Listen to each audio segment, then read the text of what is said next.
Remember when I said I would kill you last? I lied. I lied, Dylan. I lied.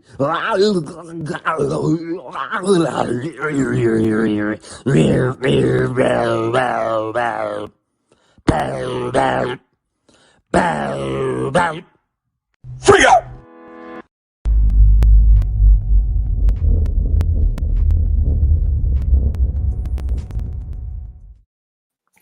Yo, what is happening? Happy Wednesday to you. Happy hump day. It's June 10th. It's one of my best pals from high school, junior high. It's his birthday today. His name is Dan. I want to say a big happy birthday to Dan. We always call each other on our birthdays. It's a good day. I want to say what's up to the chat. I saw a lot of you guys coming in. I see the man, the myth, the coach. John Malin is in there. I saw him in there. Mr. Michael Green is in there. Those stickers look awesome, my friend. Let's see. Let's go back. Quantum Quasars, what's up, man? Jason Wiz, what's up? Shadowhawk, hello, my friend. Social Distance Warrior, what's happening? 43 minutes ago. What's going on? Let's see. Who else is in here? Downshift. Mandy's in here. Crack Rock, Pastmaster Dan, how are you? Jude, what's up, man? Nighthawk Warrior, good to see you, dude. Steve DLP, what's up, man? Blase Mitan, what's up, man? What does that say? Cap would look better with a handlebar mustache. I don't know if I can grow a handlebar mustache. See this right here? I actually don't. I shave right there because it gets all speckly, but I can't grow hair right here. It's a sad state of affairs. Places my hair won't grow on. Oh, John Malin. Grilled cheese and pizza rolls, dinner of champions, and of patient men. You have to be a patient individual if you're going to eat pizza rolls because you cook them, and then they got molten lava inside them. And what you going to do? What's up, Canuck? Albert Stoddard. I'm going to squint a lot. I didn't feel like wearing my sunglasses. I can, but maybe not. Andrew Sabino, what's up, man? What's up? Justin McClure, what's up? Jay Money. Yeah, man. What we got here? Get on the graveyard shift mailing list. Definitely get on that. Also, I noticed I got an email from John Malin, which means he's sending books out. I saw his Twitter. Beautiful picture of carton after carton filled with Gemini mailers with delicious, tasty comic books in them. Super exciting. You guys got to get that. Phil Devereaux, what's up, man? Let's see. Mandy Summers. Hey, Spirits Car. What's up, man? Chimera. Hello. Let's see. Who am I missing? Mortal 5. What's up? How are you, man? Norrin Rad. Hopefully I'm not missing anybody. I don't want anybody feeling like I'm missing them.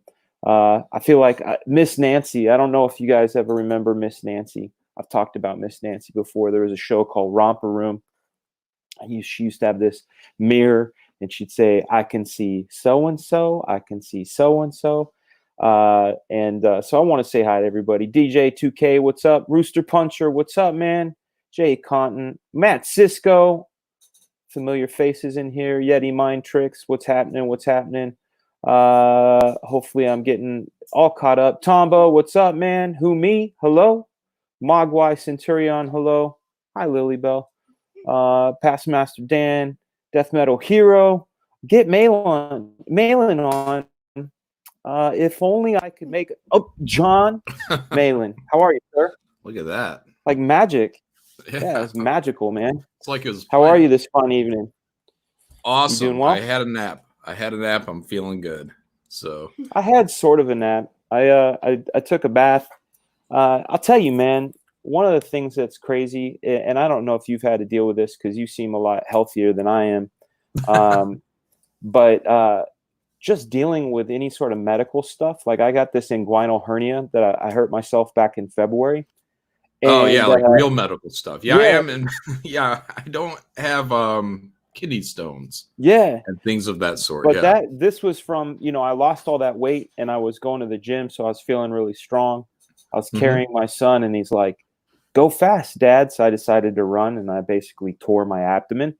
Damn. But to see a doctor, you go to your insurance company, you look at a list of doctors that are in your network, you call them up, you have an appointment, then they tell you, oh, we're not in that network anymore. You get a bill. So then you call your medical people and say they're not in the network, and they say, oh, those doctors didn't let us know, we have to update our thing. So then I try to find a doctor, and you basically have to call through the list to see if they're still in the network.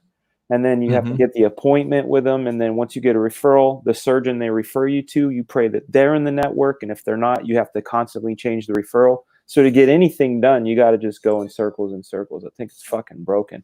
Wow.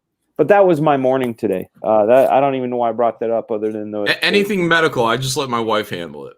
Yeah, well, my if wife, that's what she goes through, I feel bad. I feel bad when I put her through. Oh, dude, that was the thing, because I called like 4 different doctors, and then when I called the insurance company, I thought they had like a system where they can check.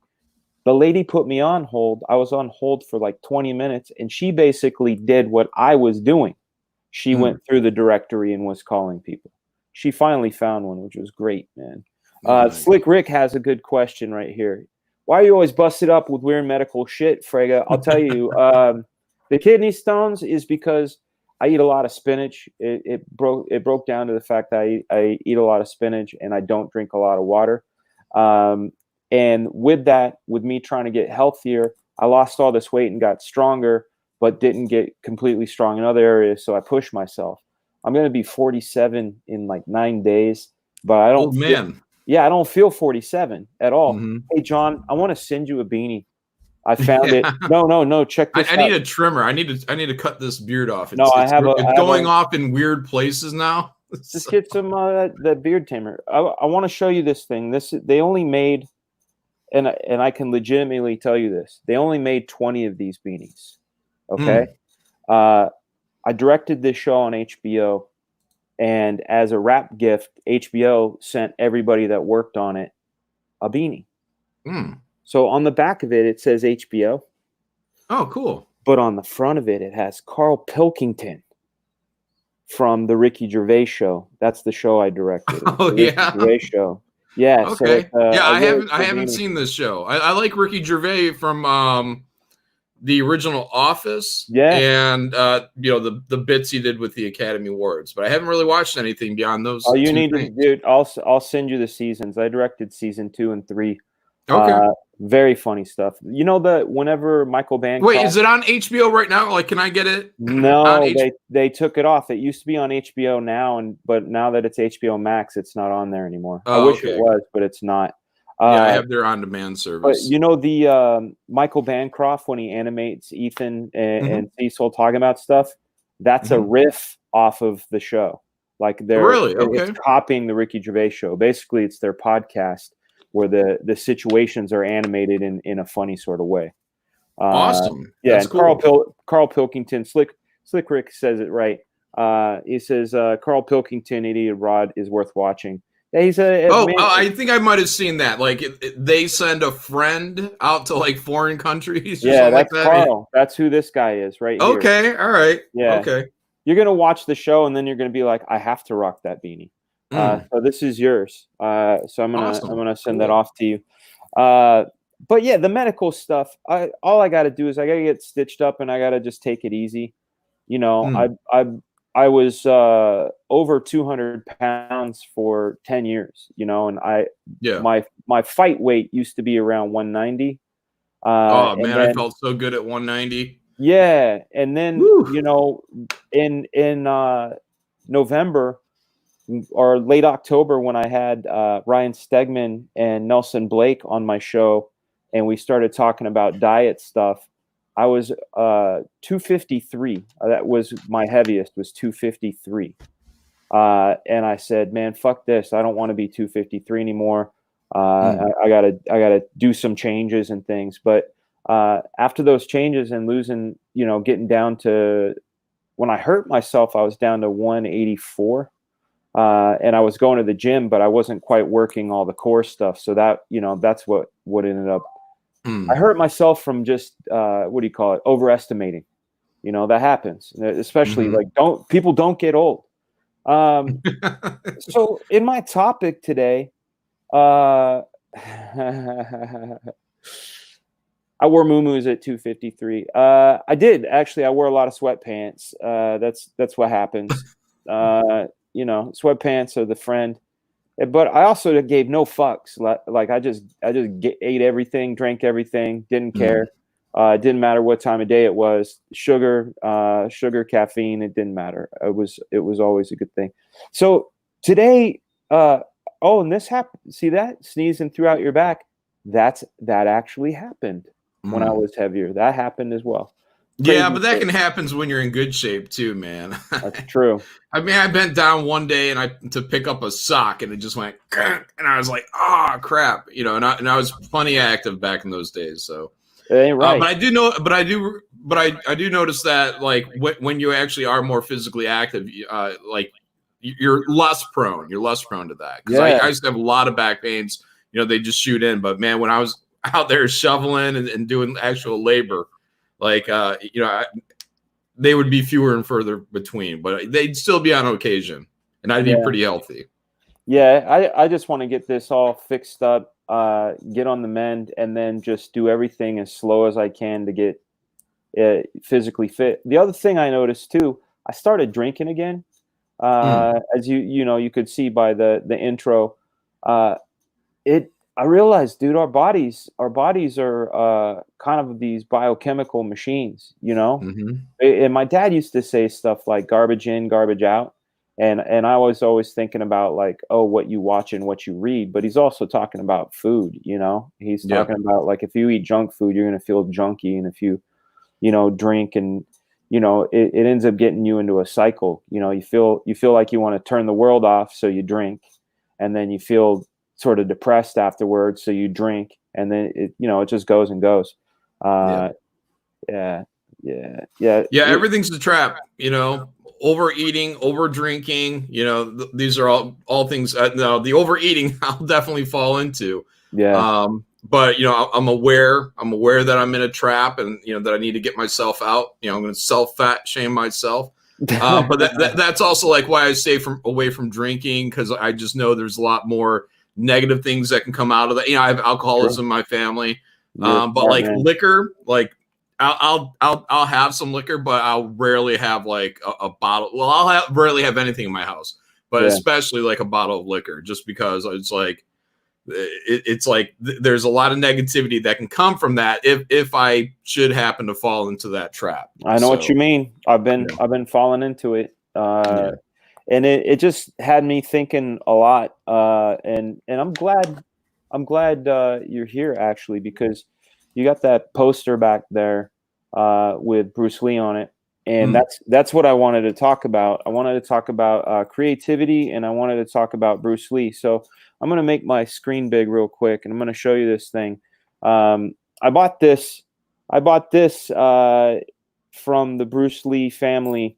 It's a medallion that says having no way as way, and having no limitation as limitation. That's what it says in kanji around the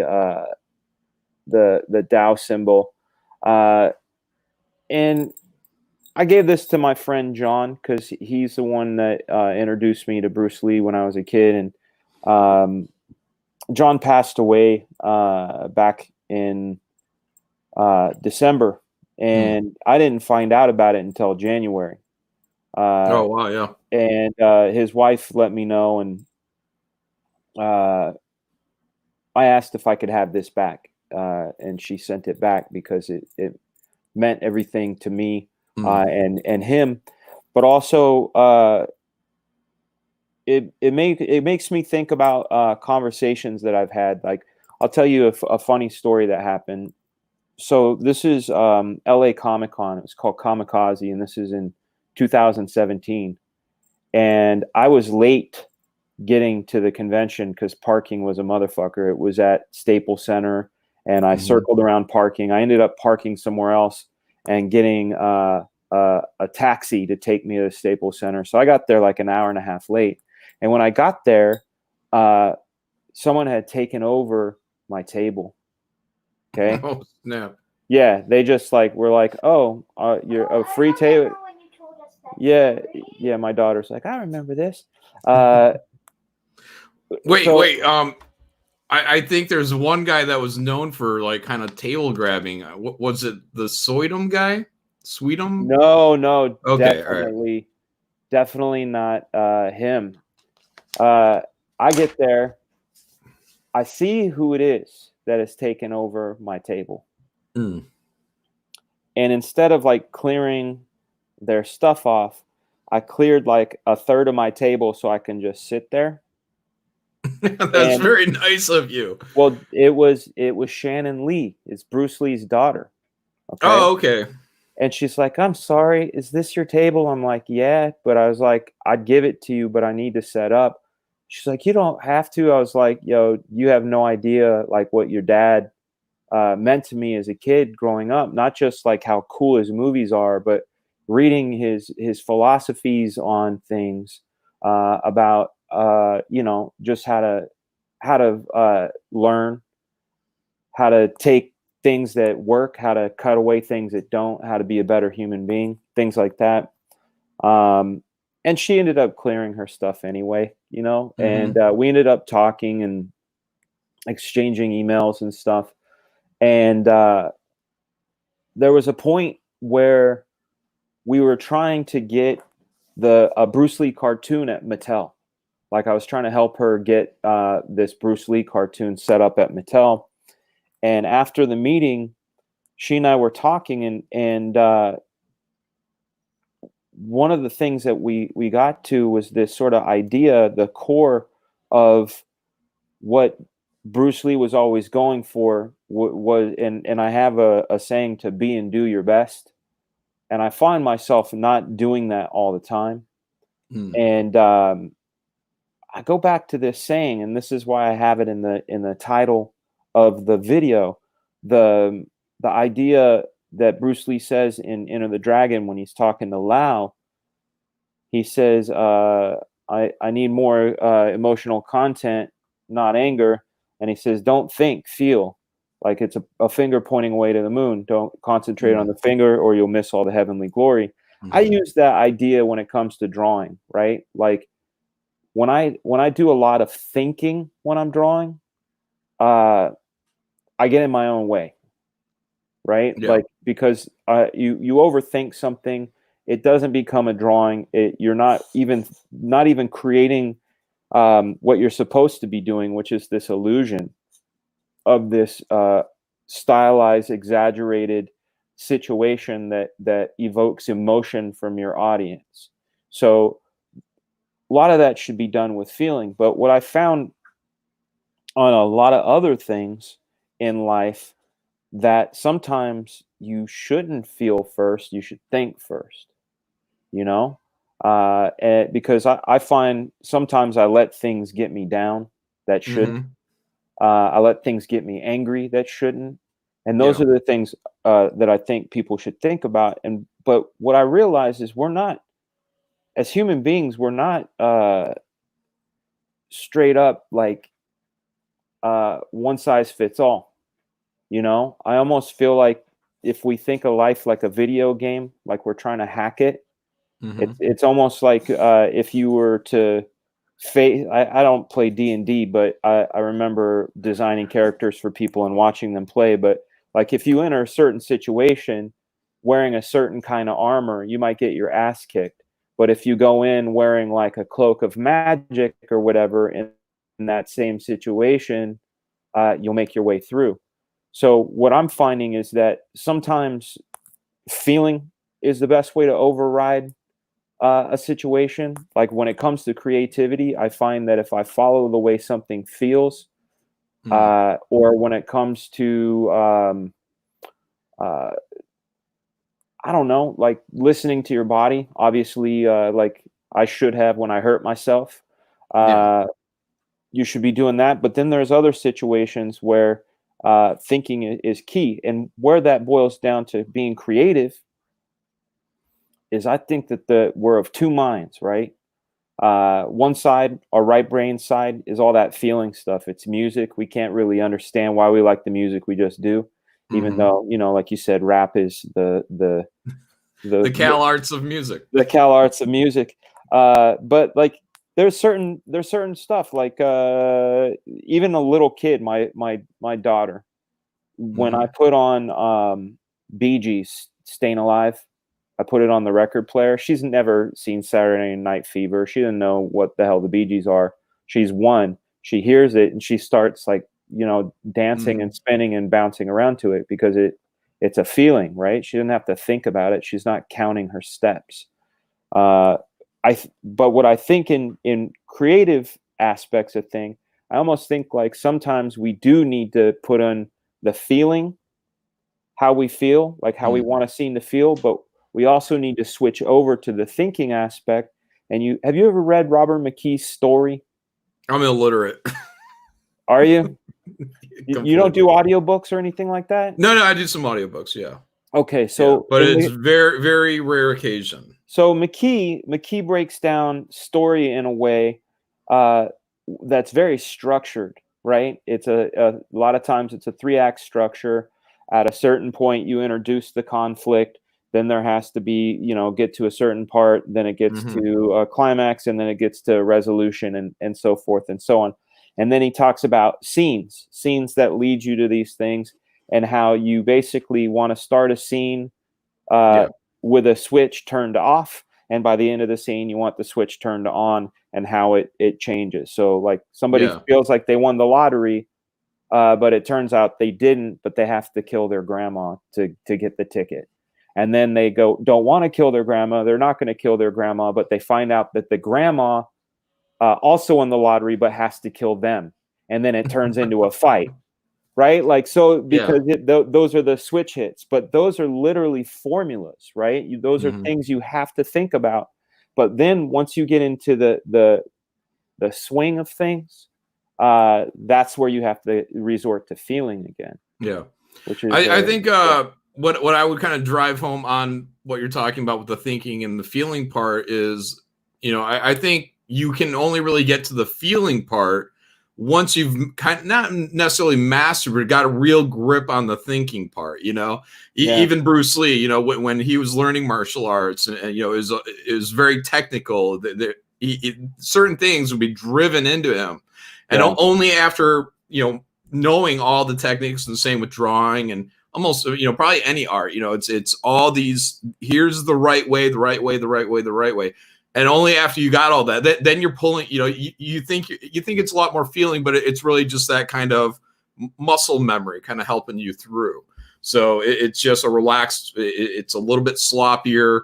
It's like Jimi Hendrix playing guitar. It's a lot of distortion covering up the sloppy stuff, but you know, 10 years earlier, you would have been very technical. I think I know what you're saying. I use this, I use an analogy where, let's say it's driving. Like the very first time I got behind the wheel, taking driver's ed, and you're thinking about, here's the brake, I learned to stick, going to first, clutch.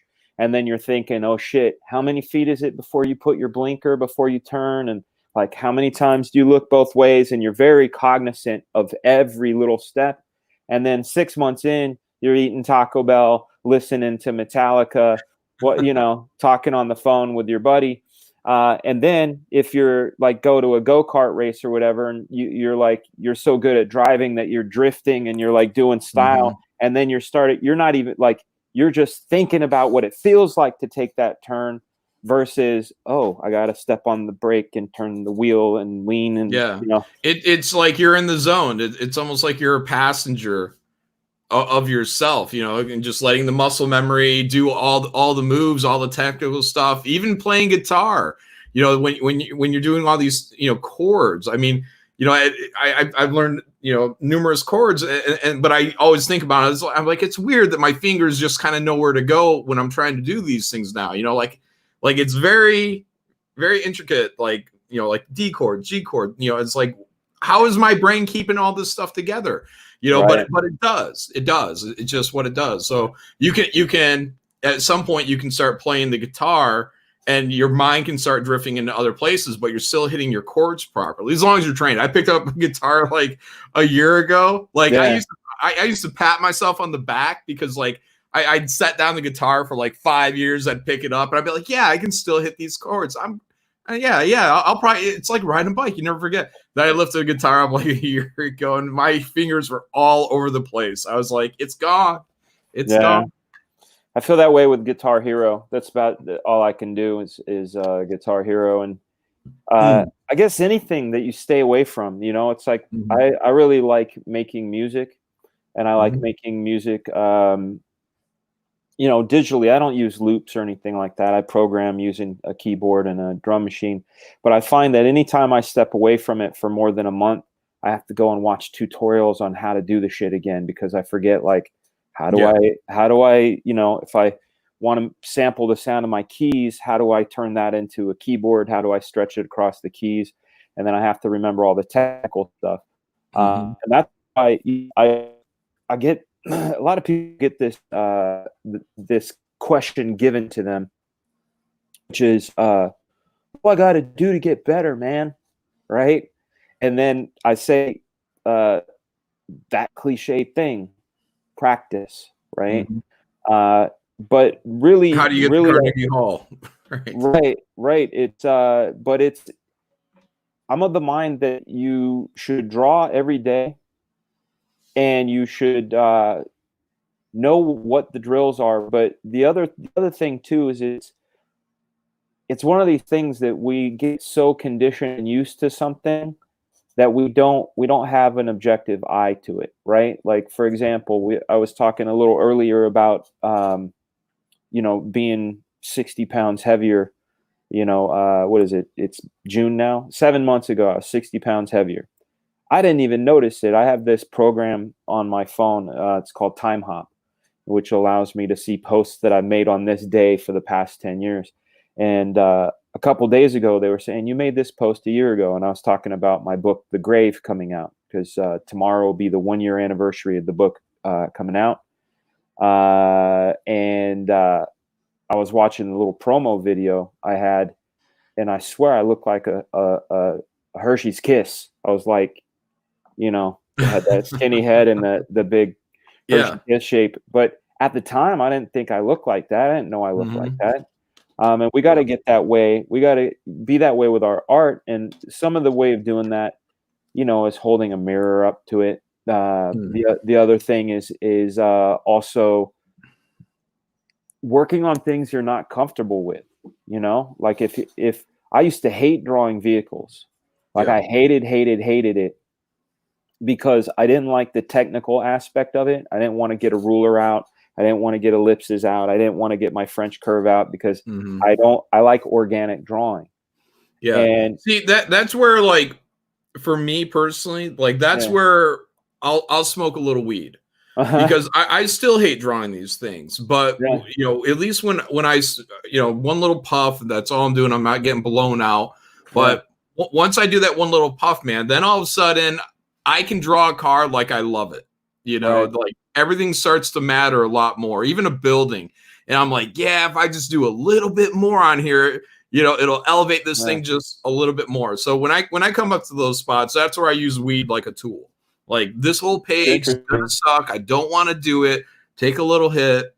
All of a sudden, I'm into it. I'm loving it. Just like water. Like, I had a note to an artist one time, and you know, they had drawn some water, and my note, it wasn't smoke weed, but I was like, draw it like you love it. You know, even though you hate it, draw it like you love it. Get in there, do whatever you can. What do you think? What do you think smoking does to your mindset that changes it to where it's hitting a switch? For you, what do you think it is?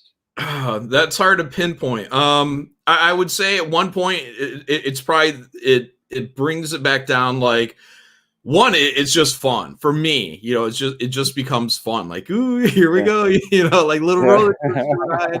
You know, so it takes some of that edge off of, here you are sitting in an office and it's you and, you know, well, in my case, a tablet. You know, and that can be kind of, you know, dull, depressing. So you can take a little hit, make it a little bit more enjoyable. All of a sudden, you're in your office. It's, You know, it's climate controlled. Everything's cool. You got everything where you want it. You can put some, you know, some tool on the iTunes, and you know, just. Do you like to draw the tool? My buddy, my buddy, colorist Matt, he's a huge Tool fan too. Oh, Yaki. Yeah. Hold on a second, and he's a big Weed fan too. Yeah, right. Peter Mars asks, thank you for the $2 super chat. Any chance of a trade paperback, the original Black Flag, not the PDF? Yes, there's a 100% chance. Stay tuned. Beautiful. It will be happening in the next couple years. No, sorry, in the next probably 8 months. That's awesome. That's what I'm thinking about. But I want to make sure I'm fulfilling Black Flag Pineapple Perception, which is a great segue. Want to show Black Flag Pineapple Perception. We are less than $2,000 away from the $150,000 stretch goal. Wow, thanks guys. This went up a couple $100. Beautiful. Huh? Yeah, everyone get in there. Back Black Flag. Yeah, we want to get this up to. Well, I'd love to see it hit 200,000 by the time this thing wraps. And what is it? 14 days left. So I definitely think that can be done. 2 weeks until we hit that. But at 150, what we're going to be hitting is this 0.5 issue with a Pat Lee cover, some stories by old school guys that were on the original book, as well as some new school guys, and a whole section with fan art and pinups. So you guys definitely check this out. And obviously you can see down there, I've got it scrolling to remind you. And if you can't, put in on it now, please share it. Let people know about it. We want to get this out there. All right. So this is the thing I was thinking about, what you were saying, because I too smoke. And the reason I do it, I said I too smoke. I'll smoke some weed before I draw. Right. Mm-hmm. But like I have my reasoning behind it is that I'm trying to turn off as many of the outside voices in my head as I possibly can to focus and it's like Zen talk, but to become the thing that I'm working on. And in regard to the car situation, it wasn't until I was working at this ad agency called Young and Rubicam, and they used to have the Taco Bell account. I've done the most. I'm going to sidebar here. Did you ever see when the nacho fries came back and it had James Marsden and he's all walking and he has to go to space to save the fries? The nacho fries? No. Oh, you didn't see that ad? No. Look, I've been off TV for like, I don't know, since about 2008, 2009. You're a wise man. Rarely watch anything television related. They call it programming for a reason, right? Taskmaster Dan says, "You have anything you want to promote?" Yeah, if you got to get on that mailing list, guys. Yeah, get on the mailing list, guys. Photo card for Great Volume 3, and I'm strongly considering that I'm going to put a secret tier in there for everybody as well, which is likely going to be a better deal than what people might find on the actual page. So get on there. Whoa. And I'll be making an announcement about that probably about a week before we launch. I have to finalize what it could potentially be, but it'll be cool, I guarantee. So, Crackhead Jeremy asked me, "Am I an indica or sativa man?" If I'm working, it's sativa. If I am watching a movie, it's indica. Because I want to just like. Yeah, I understand there's a difference, man, but people just hand me weed and I just smoke it. But I think with me, the thing is like I smoke so little of it, like at any given time, is it doesn't really matter. I mean, I get like, a little fuzzy head, a little body buzz, but I'm not like, out there. So. Yeah, the difference is sativa is more of a head thing, like it works your brain, and then indica is more of a body. They call it indica couch. Is like put you down to sleep, right? Yeah, Daniel Craig asked, "Did Graveyard 2 even ship?" Well, it's shipping. I was telling the world right before you magically appeared. about the picture I saw on Twitter of cartons and cartons and cartons of shipments going out. I got my email letting me know that I was getting a package from you, which was joyous. I like anytime I see your name show up in places I'm not used to seeing it. I'm like, yeah, awesome. Yeah, so they're coming out, guys. I will not launch Graveyard Shift Volume 3 until they are all in the process of being shipped. So when they're all out of my house, then I'll launch Volume 3. I won't launch it until these are actually on your way. And you guys will all have, everyone that backed it, check your email, your spam, your promo folders, whatnot. You should all be getting email notifications for your packages. So. And then let's see. This is a great question. Jason Smoot asks, where can I get 1 and 2 now? Oh, of Graveyard Shift? During the next campaign. I only have them available during the campaigns. See, that's a different. See, you and I had a brief conversation about that because I don't know what I'm gonna do. I don't know if I want to keep it in demand. I don't know if I'm gonna do what you do, make it limited. It's one of those things where I want what's best, and I want to get it into as many hands as possible. But also, I want it to be an event. You know, I want it to be special, and I know how special it is to have books that no one else can get. There's like a, what do you call that? Social currency. That's what they call that. I got something. Yeah, scarcity. I mean, I'm probably gonna have 1,000 books, maybe more, by the time this is all said and done, which are all extra copies. And they're all going to be burned. So people are like, no, sell them. And like, well, look, if I sell them, other people have said, give them away, give them to kids' hospitals, whatever. And it's like, for me, and this is only my personal way of doing this, I don't know if it's the right way.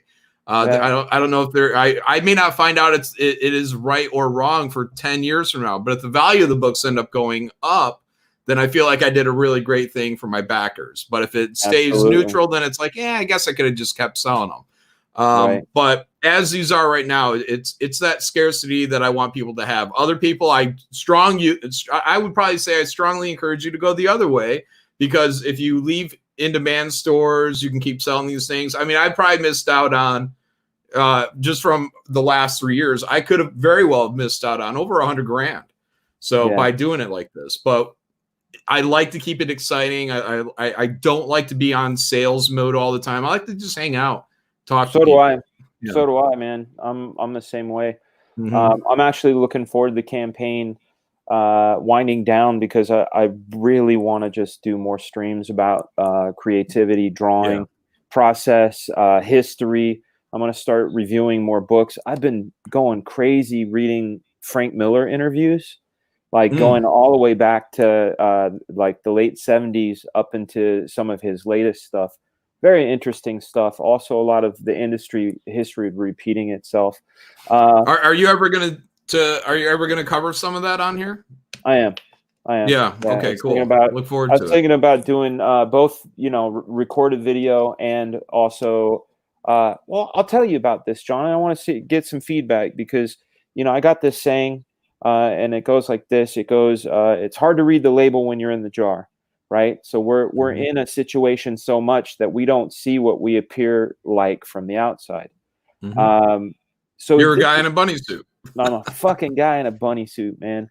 And at 200, it's normal to us, but to everybody else, they're like, "What?" I know. I've gone out and got my mail in this, and shit. Dad's mowing lawns, and I'm like, getting my mail like it's that's no awesome. Thing. I wish you would have videoed it.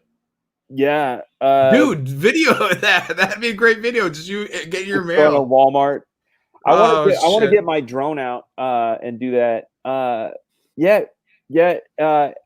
I was Zaru. Comics Journal has great oversized book on Robert Crumb interviews. That's right. In fact, I went through the reason why I found that beanie, John, is because I was going through my entire storage room to find this. And it's all of Frank Miller's Comic Journal interviews in one book, because I'd been spending tons of money buying the individual issues that comprise this book, and it was starting to cost me a fortune. And I knew how much was that book?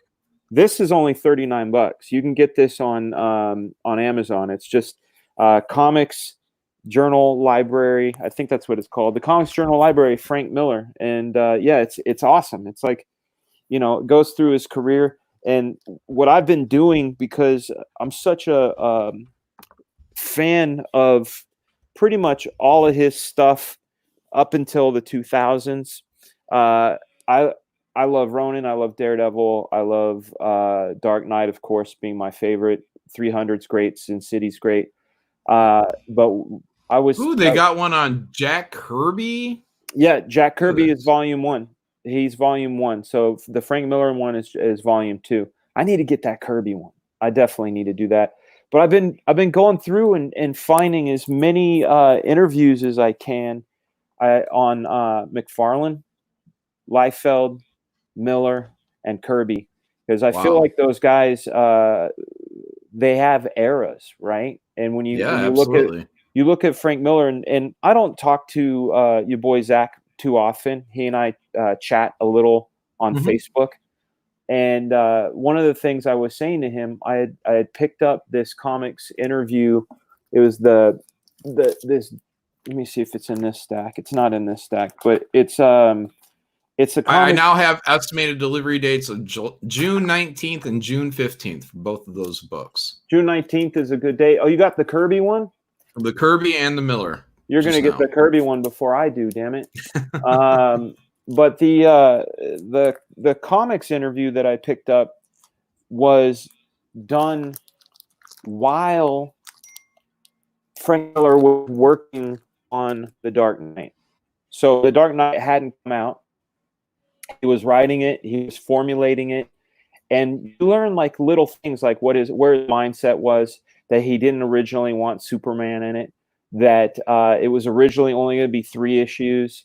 There are all these things that you learn and you go, holy shit, this thing could have like turned out different. Or when you read his 1981 interview where he's at the top of the world, he'd been working on Daredevil for 3 years and like people were just jockeying him like as the greatest thing since sliced bread. And he was talking about his frustration of working on comics that involve New York City, how he much rather do a story in Gotham. So you kind of see the seeds of, you know, where he wanted to go. You'll see. I don't want to be spoilers now. No, man. that's good stuff. Yeah, no, spoil away, man. Spoil away. You're getting it.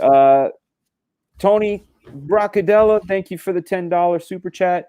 Fragaboom, talk a little bit how your method of approach as artist changes when you're working on a piece intended to be printed in black and white versus a piece intended to be colored. That's a wonderful question. John, do you want to go first or do you want me to go first? I would say for me, you know, if you're going to do something that you want it to stand on its strength as black and white, you got to channel Miller. You know, heavy blacks, you got to get really good spot blacks. And if you're doing something that can be for color, I think you're, you know, very free to leave things, especially nowadays. You know, you don't have to do all the stuff that had to be done back in the day. Really talented colorists can go in there and do fantastic stuff with open line art. But yeah, for me, if I was to do something that was purely black and white, it would be very carefully calculated to make sure that the balance of the black and white, everything in there would have to be perfect and bouncing your eye around. For Jim Lee doing Frank Miller is one of my favorite Frank Millers. How about Mike Mignola? Yeah, I appreciate his work as well. I mean, it's a little bit, you know, Charest, you can see the influence that he was swelling. You know, Mignola is great. It's kind of quiet, like boring quiet, but it's still really great to look at.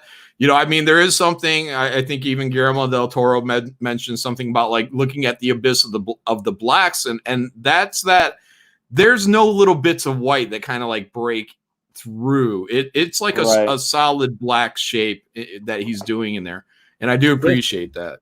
This is the study of value. It's called Notan. It's the balance of light and dark. So if you're going to do anything that has to do with black and white and the balance of light and dark, look up the word Notan. Also, if you're on Pinterest, I have a board called Notan where I basically pull all kinds of references. There's Mignola, there's Frazetta, there is Frank Miller's Sin City. What's the origin of that word notan? It's Japanese. Okay, because it makes sense on like black and white, and tan would be like a gray value. No tan. Yeah, you don't want any tan in here. Just the white and the black. Yeah, no tan. But yeah, there we go. That's a good one too. Jay Lee's old ink work on himself would probably look better in black and white. Absolutely. Some of that Youngblood strike file stuff. Wow. Man, I don't know, man, because that stuff, I guarantee it's beautiful in black and white, but I remember the computer coloring on that stuff back I was just like blown away. I was like, man, Jay Lee and these colors that are going on there are freaking insane. Yeah, I love that stuff so much. He's been crazy good forever. He's one of those guys. Like, I find that a lot of times what I'll do when I'm working, and I'm sure you're this way too. I'm sure there's a lot of people in the chat that are creative that are this way. Some days you feel better and stronger than others. Some days it feels easier than other days. Some days, you need a big boost of something. And I found a lot of times when I want to add more savagery to my stuff, like there's power, right? There's always power. You can look at Kirby or even Eric Larson. He draws goofy, but his stuff definitely has power to it. But whenever I think of savagery, like just savage power, I think of Jay Lee, Executioner song. I think of Jay Lee, the Wildcats trilogy that he had worked on, the Youngblood strike file that he had worked on. And I find like, it's chaos. It's chaos in like the splatter, and just it's like it's barely being held together, but everything's going fantastic. He's doing it. He's riding the wave the best that you can. And also, there's one of the books that I recommend is Understanding Comics by Scott McCloud, right? And he had talked about different line qualities of people and how the line quality itself can convey a certain energy. Like I remember he was talking about Rob Liefeld's lines specifically, how they were kind of jagged and angst filled, right? And if you look at Jay Lee's stuff, even something like wrinkles by the knee and the leg, instead of them sort of flowing around the form, they had this sort of erratic, zigzaggy quality that still had that flow around the leg, but it also created a sense of chaos and movement that wasn't necessarily there. That's what another thing I think in comics is.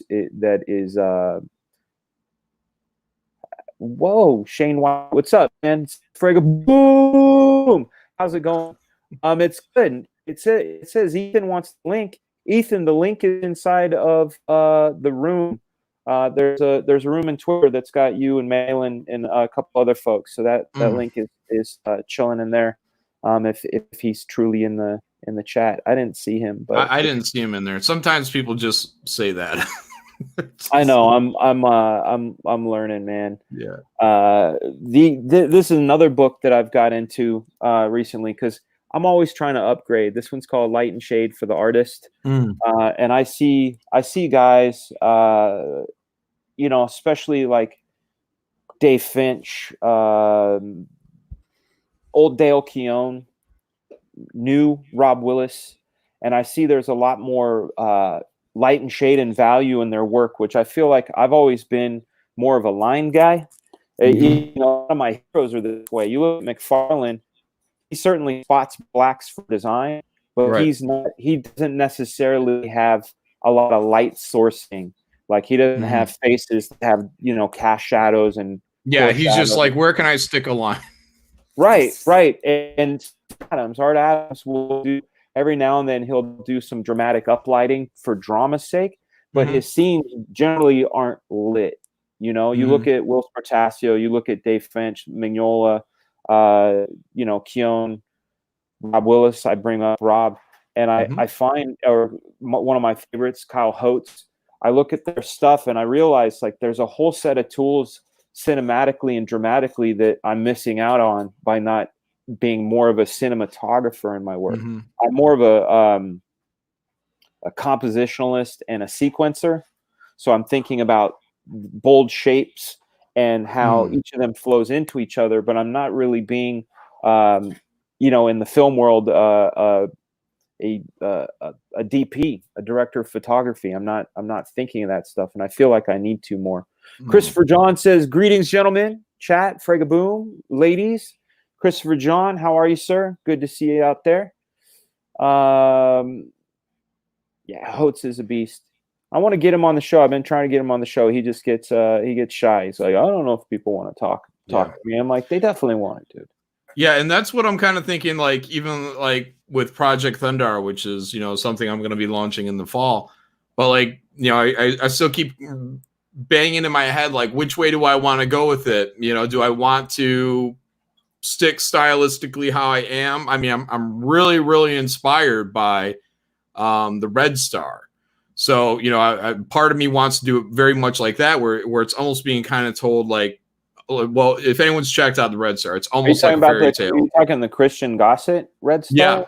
Yeah. Well, yeah, that was back in 2000. Yeah, I love that. So, I mean, the oversized of it, I probably wouldn't go oversized. I'd maybe do something for that later on. But if you know, that big open, almost every page is a double page spread, minus where they get to some clear storytelling, they'll break it down into panels, like where the most of it's a flashback being told through stories. So right, yeah, it's interesting. I mean, I can't give too many spoilers away for Black Flag because again, it's one of those things where I have to do mum's the word until you know I have cliffhangers at the end of each one. But one of the things I'm really excited about with Black Flag is I get to really explore styles, like all that I've really shown in this campaign so far is sort of this 90s exaggerated 90s style. And when we go into Raiden's world, I'm really going to explore guys like Alphonse Mucha, Steve Ditko, Michael Kaluta, Windsor McKay, like really sort of ethereal, drug trippy sort of stuff. And the style is going to really change because I want it to be like a trip on the mind. And when I get to Hell, that's another place in the story. Again, I'm not giving too much spoilers up. I want Hell to feel very, very stark and very lot of almost Frazetta-like, but spookier, you know. And in order to do that, I have to push myself and you know, explore the world. But also, it's all about feeling. I know I said in the title of this thing, don't feel, think, but you're absolutely right. You hit it on the head, John. We have to fill our minds and souls with these things that we have to think about, right? Like another example, you brought up the idea of muscle memory. It took me 3 weeks to learn how to solve a Rubik's Cube. Okay. And I used to keep all the algorithms in my wallet. So when I got to a point that I forgot, I would look at the thing and get to it. Now I have it to where I can, it is muscle memory, you know, it's like a thing where it goes much faster. But I think like you talking about, you call it Project Thunder. It's only a placeholder name. Yeah. I get it. Like even the style on that, I'm not, you know, like that's like part of me wants to go like Red Star with these big open things. The other part of me wants to go like, you know, Jim Lee sketch, you know, those nice black and white drawings that he just does on the fly. You know, you get all the rendering. It's a little bit more sloppy, Jim Lee, you know, going that way. And, you know, because again, and that's like that chaos, but like, you know, that what they did in Red Star with like the pencil work and then you get Snakebite, you know, or Byron Tallman, I think you said his name was. Yeah. Coming in there and doing the color. I'm a big fan of the colors on there. I'm gonna tell you a story about him. First, I want to hit up this super chat. Very generous super chat. Thank you so much, Jason Smoot, for the $20 super chat. Great stream. Would love to see you guys on Friday Night Tights. What's Friday Night Tights? What is that? I don't know. But I like the picture in his avatar. That looked really cool. Oh, yeah. Well, yeah, look walking through the fog and a beautiful, beautiful scape. Yeah, that is nice. That's nice. Yeah, Friday Night Tights. I got to investigate what that is.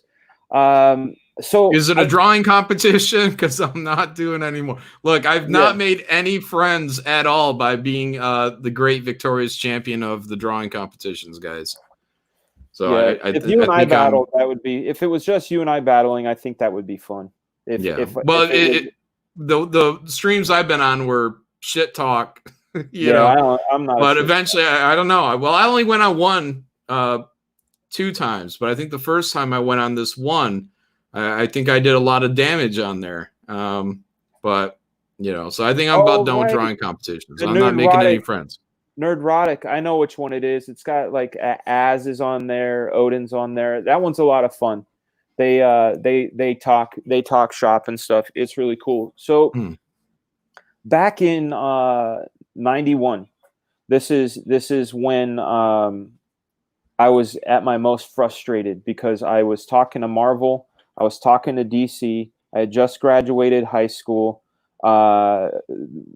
I had seen Rob Liefeld and Marat Michaels at San Diego Comic-Con. They told me, Rob told me about Image. Before Image, it was just Rob, Eric, and Todd. DC kept giving me inventory stories in which every time I'd submit them, they'd say, it's looking good, here's another. And anyway, I was working 3 jobs, okay? I worked at a place called Velvet Turtle as a busboy.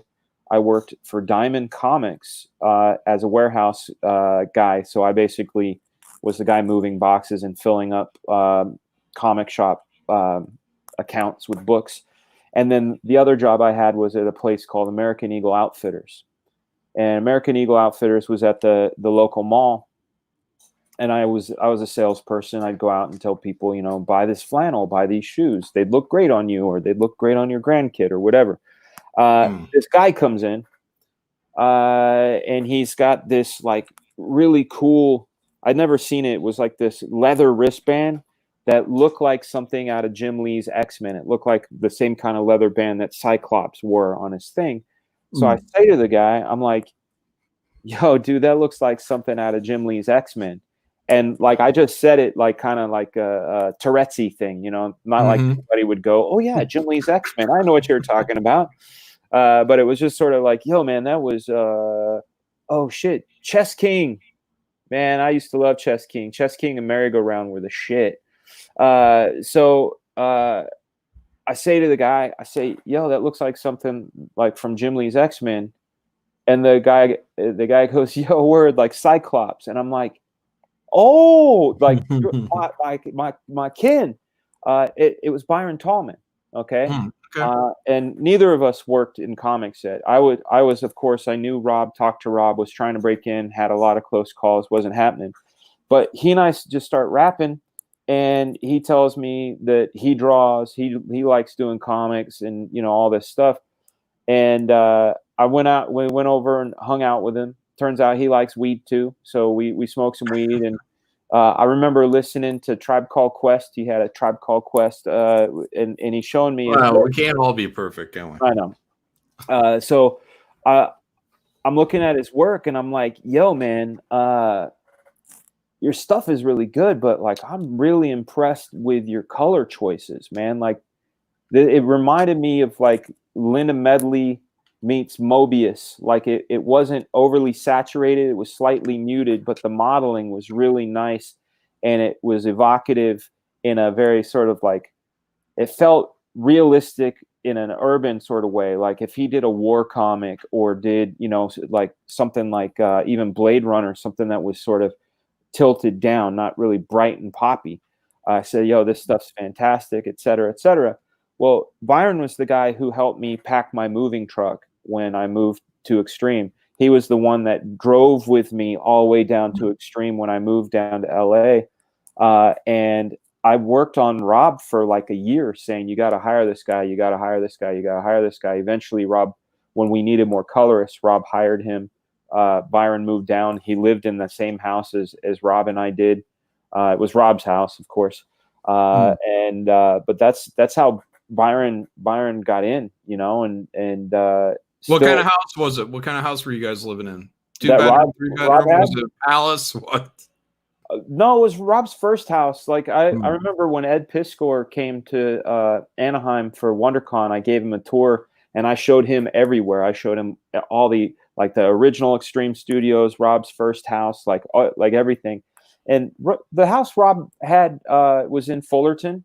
It was on a place called Harmony Lane. It wasn't huge, if I remember correctly. 1, 2, 3, 4. It's a 4-bedroom. It had a nice pool. It had a great vista of Anaheim. You could see Anaheim, like fireworks. It was like, do you remember where Troy High School was and the Fullerton JC was?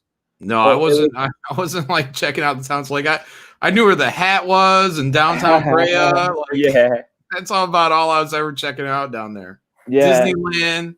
Yeah, but you could see it looked right over it, but it was a nice house. I mean, really nice house. You know, and then Rob ended up buying another house that they I think they nicknamed it the Dorm, and that like it had Chuck Jones, Marat, Tim Townsend, Byron, Larry Stucker, like a bunch of people ended up living there, and also my house at a certain point.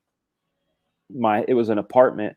I had for about 8 months in my apartment was Pat Lee, Logan Libera, Dietrich Smith, and Shelby Robertson, and we all lived in the same place. So it was crazy, you know. And that's awesome, though, man. And even you guys living together, working together.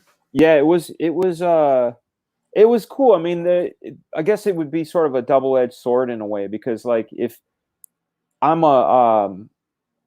I like to, as much as I can be an extrovert, I also like what you were talking about when you smoke up and you get the conditions the way you like it. Yeah. You know, like basically if I have a cup of coffee, if I have either a podcast, an audio book, or some of my favorite playlists going, a slideshow going up here of like really cool art, and I close my door, I don't want to hear anything. I don't want my phone ring. I don't want to hear a text. I don't want to talk to anybody.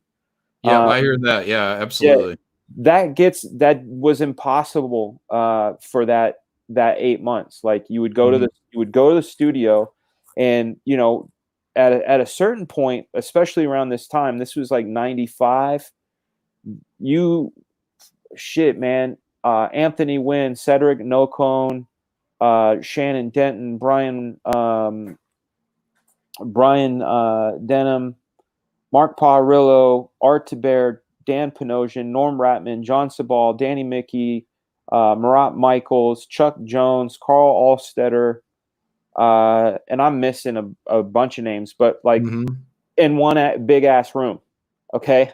Yeah. I mean, some of those guys had offices, like Art and Dan were down here, and Norm and Danny were here.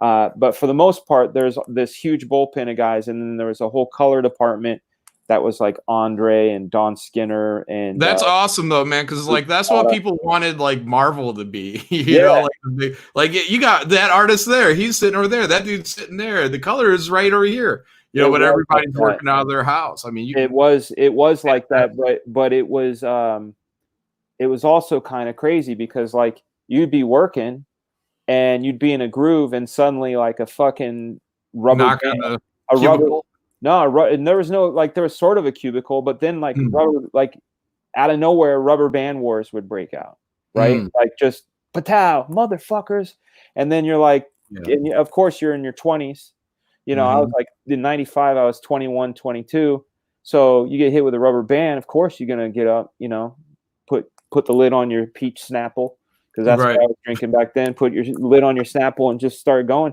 You know, I have a promo video that I can show of what those times look like. Have you seen it before? Yeah, the studio, the VHS studio that you guys did for a show, I think it was. Yeah. You can play that though, man. That's great. I love that stuff. I'm probably gonna that's the life I wanted to be living, you know, when I was a kid. I was hopefully like, I man, won't. you guys are freaking Hopefully I having don't a get good time over struck. there. There's Guns N' Roses music on it, so I'm probably gonna get struck, but that's okay. Oh, well, you can turn it down. I don't care. I don't care if I get struck. Who cares, man? Extreme Studios.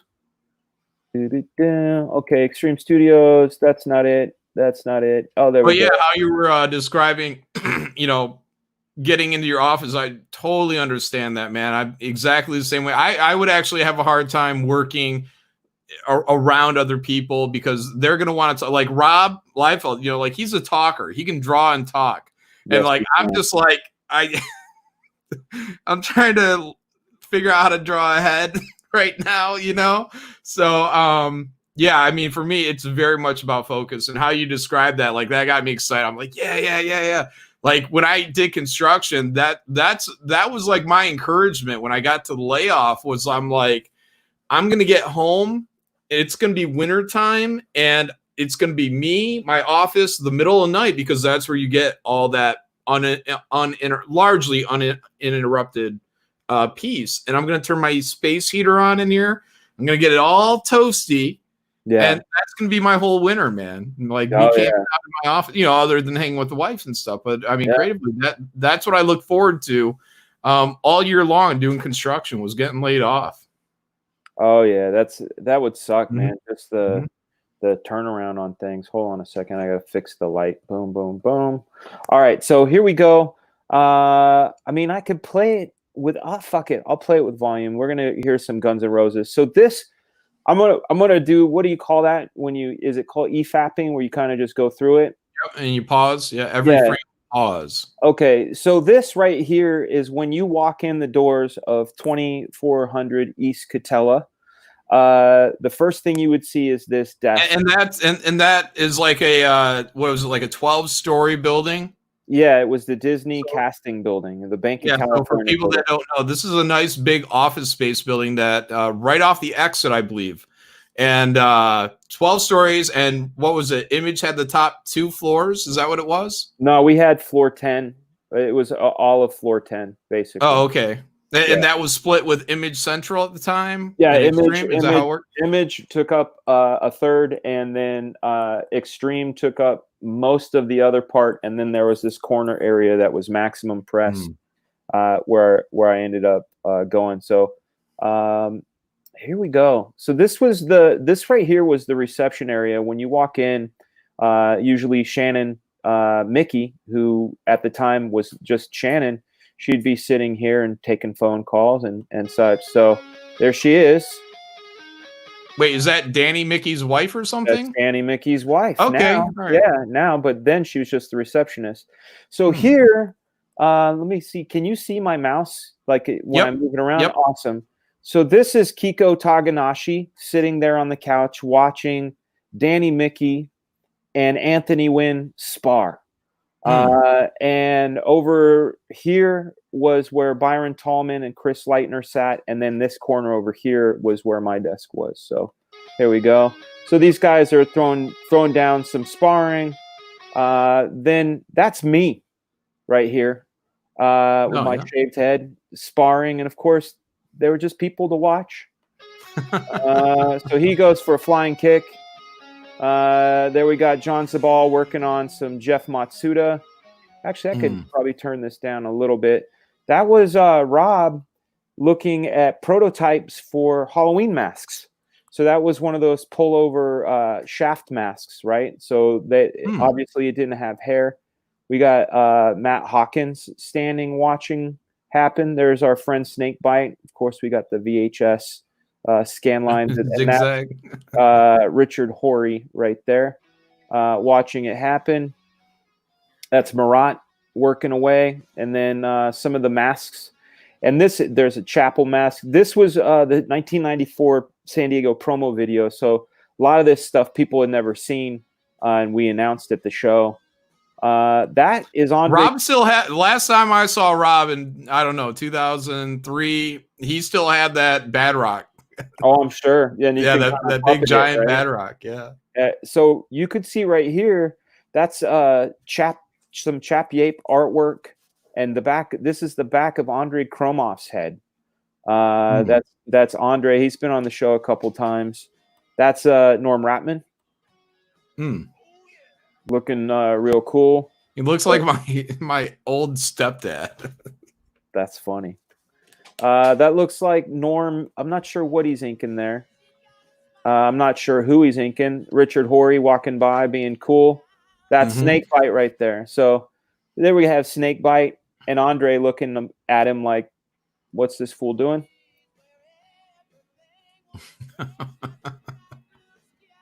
That's look at young Marat Michaels right there. Look at that hair on him. I know, we had hair back in the day. And that's him throwing his sexy down. My name's Marat Michaels, artist of the brigade, he says.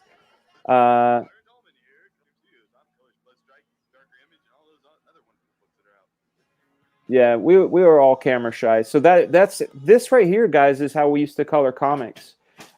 We'd have the colorists come up with color guides. They would take photocopies of the artwork, have it photocopied on cardstock, and go in with, usually the brand was Prismacolor, and they would just color them up with the mark. Look at, see, he's still got that wristband. You see it? There it is. Awesome. That was like his trademark.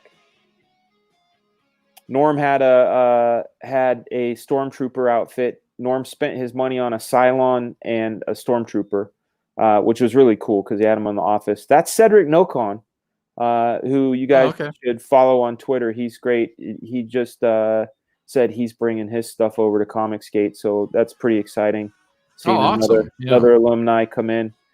We all love martial arts. See, now this guy is awesome. His real name is George McCarthy. In all of the tour books, people knew him as Paul Scott. A lot of people don't know this. Some people know this. Paul Scott was an inker, and anytime you'd see him sign it, would say P. Scott.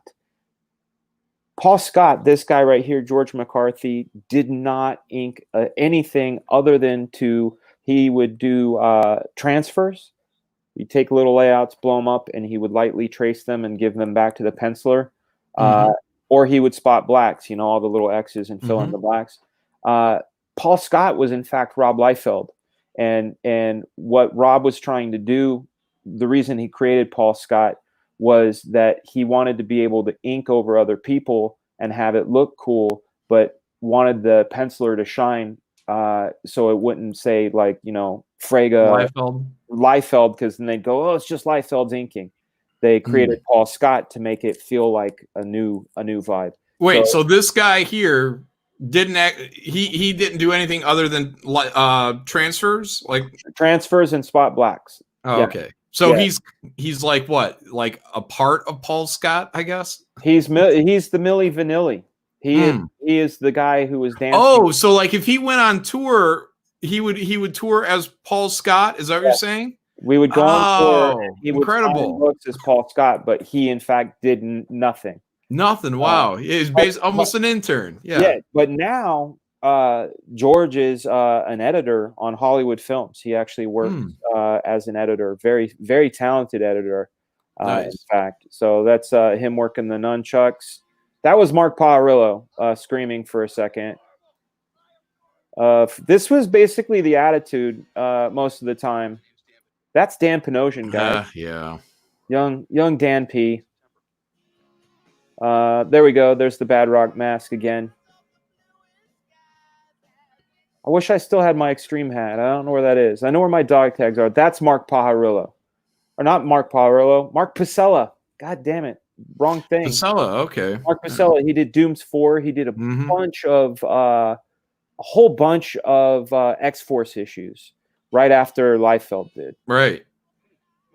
He looks so young. We used to think he was an old man, but now he looks young. It's weird. Did he do anything outside of that Dooms 4? I think he went and worked in advertising. Okay. Did you ever notice this phenomena, John? And maybe, you stopped watching TV, but I didn't watch a lot of TV in the 90s, but I was aware of this show called Friends. And every now and then I would see Friends, and I would think, like, wow, those are like older people living in New York. How cool. And now that Friends is in reruns, it's always playing in my house because it's on the TV in the background. Now I look at them and I go, look at these stupid kids. And it's just a weird thing where I don't know when the switch happened, but they seem like little kids. Look at that. Byron's attitude was always like that. That's Matt Hawkins. He's the hacky sack champion. I could beat him. I bet I could beat hell yeah, dude. I could tear him up. Well, I'm out of practice now, but when I first went to California, like I did hacky sack here. When I first went to California, I'm like, dude, I'm gonna get tore up in California, man. That's like the mecca for hacky sack. Yeah. And dude, I kicked the hippies' asses when I came out here. I was left to right. You're like the Daniel LaRusso. You're like the Daniel LaRusso coming out. Yeah, yeah, exactly. I was tearing it up, man. Whooping some ass. So this next guy is at the copy machine is Kurt Hathaway. That's the letterer. He designed a lot of logos. That's me. Yep. Yeah, looking all young. That's Chuck Jones, guys. Not the animator. Here's some more fighting. Yeah, there's Shannon again, looking at I think that was films. Ron Reif, colorist Ron Reif, working away on a mouse. This is predates Cintiqs and tablets. Everything was colored with a mouse. That's John Sabal. Yeah, I think Adam Hughes. I don't know if he still does, but for a long time, I think up to like 2010 maybe was the last time I heard that he was still coloring with a mouse. He still does. He still does. So this next bit of footage here was from the Extreme Tour, 1993. Ryan Murray, Kurt Hathaway, Marat, Chap. That's me throwing down some sweet dance moves. And then Byron has to do better dance moves because that's how he rolls. This is our bus driver. This is the first time I'd ever been to New York. Eric Stevenson. Again, Richard Horry, Rob. Wow, good job, babe. It's for you. Can you Thank you. it? Yeah, in a minute. I will. That's the Extreme Studios jacket. Let me go back to that. That's not the one I got. Yeah, so you got the green one, right? It has red lettering on it. It's almost like a leatherish kind of material. Like it's got a texture to it. Right. And it's red and yellow lettering. Yeah, I believe so. Yep. So this jacket was a Christmas present that Rob gave to everybody in the studio in December of '92, and we wore that in force when we went on the first Extreme tour. Like when we'd walk in, we all had it on like a sports team. That's awesome. I gave my jacket to Ed Piskor of Cartoonist Kayfabe fame. So he actually owns that. He's ghosted you now.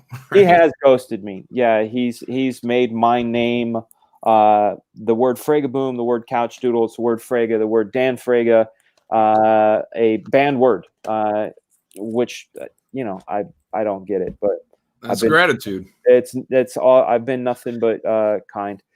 This guy's name is Bruce Stinson. He's friends with Rob.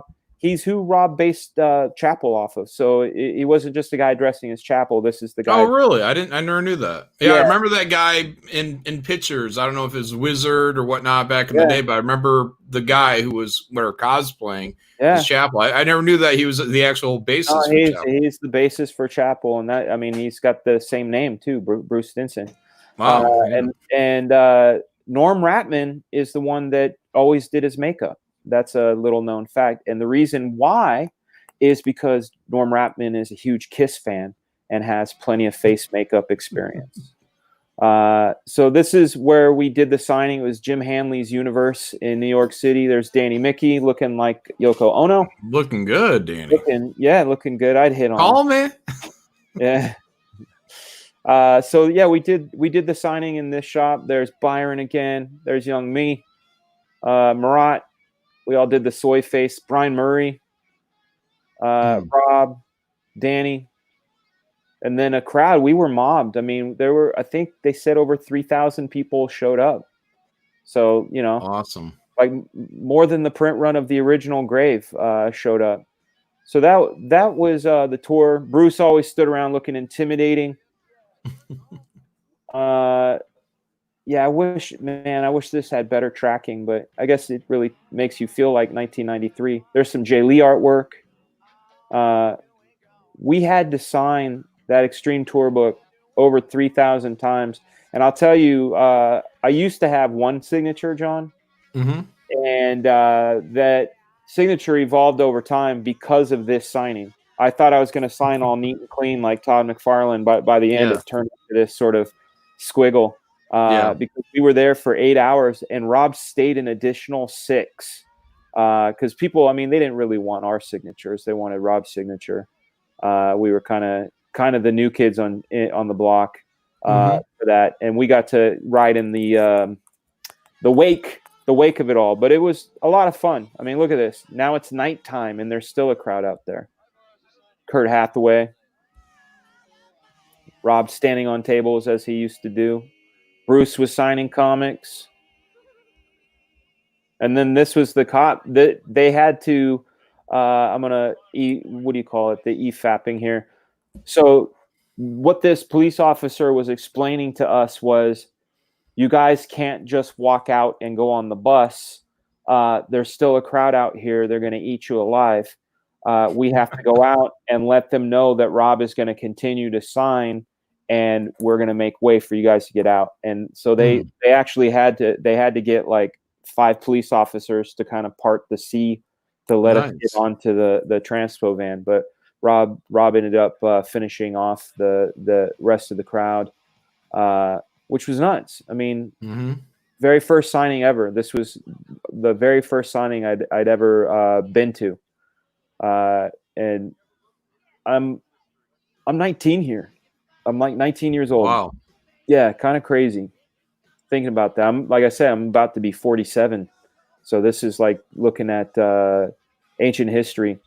But this is the tour. Let me get past all this tour shit. Boring tour. Oh, there we go. Back into the good shit. So back into the studio. Let's get back into the studio here. Danny Mickey at his desk.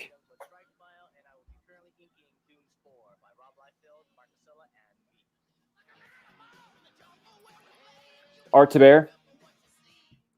Yeah. Look at how young he is there.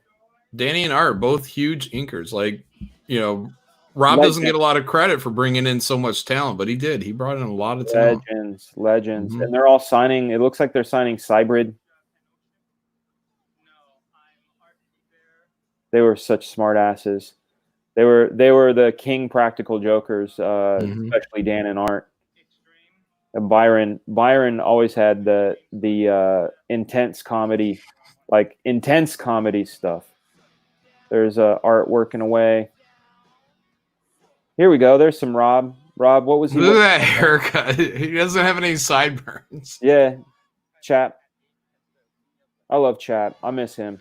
Rob had a dictator haircut. Look at that, dude. War Cry by Jeff Matsuda and Danny Mickey. That looks like Rob working. Nerf dart gun. Gonna hit. There's some more George, a.k.a. Paul Scott. Oh yeah, that was Teresa. So here's a funny thing. Cheerleaders, right? I think. Yeah. So this is the funny thing about that. That girl Teresa there, she was a Los Angeles Rams cheerleader. We also had another girl that worked with us named Rana. She was also a Rams cheerleader. We also had another girl named Nicole who was a Rams cheerleader. So we had 3 Rams cheerleaders working at Extreme and at Image Comics at the time. It was very easy on the eyes.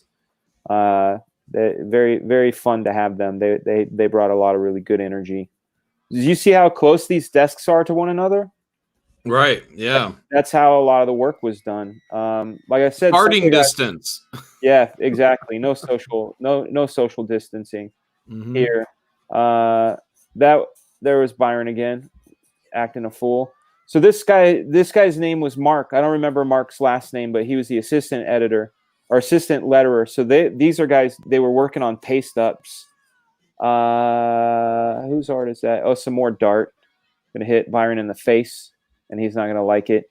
Let's see before we die. Oh, there's Brian Murray. Brian Murray is one of those guys I still talk to. I talk to Brian at least twice a month. All I remember about Brian Murray was he was the artist on Supreme. I met him at, I think it was Novi Motor City Comic Con way back when.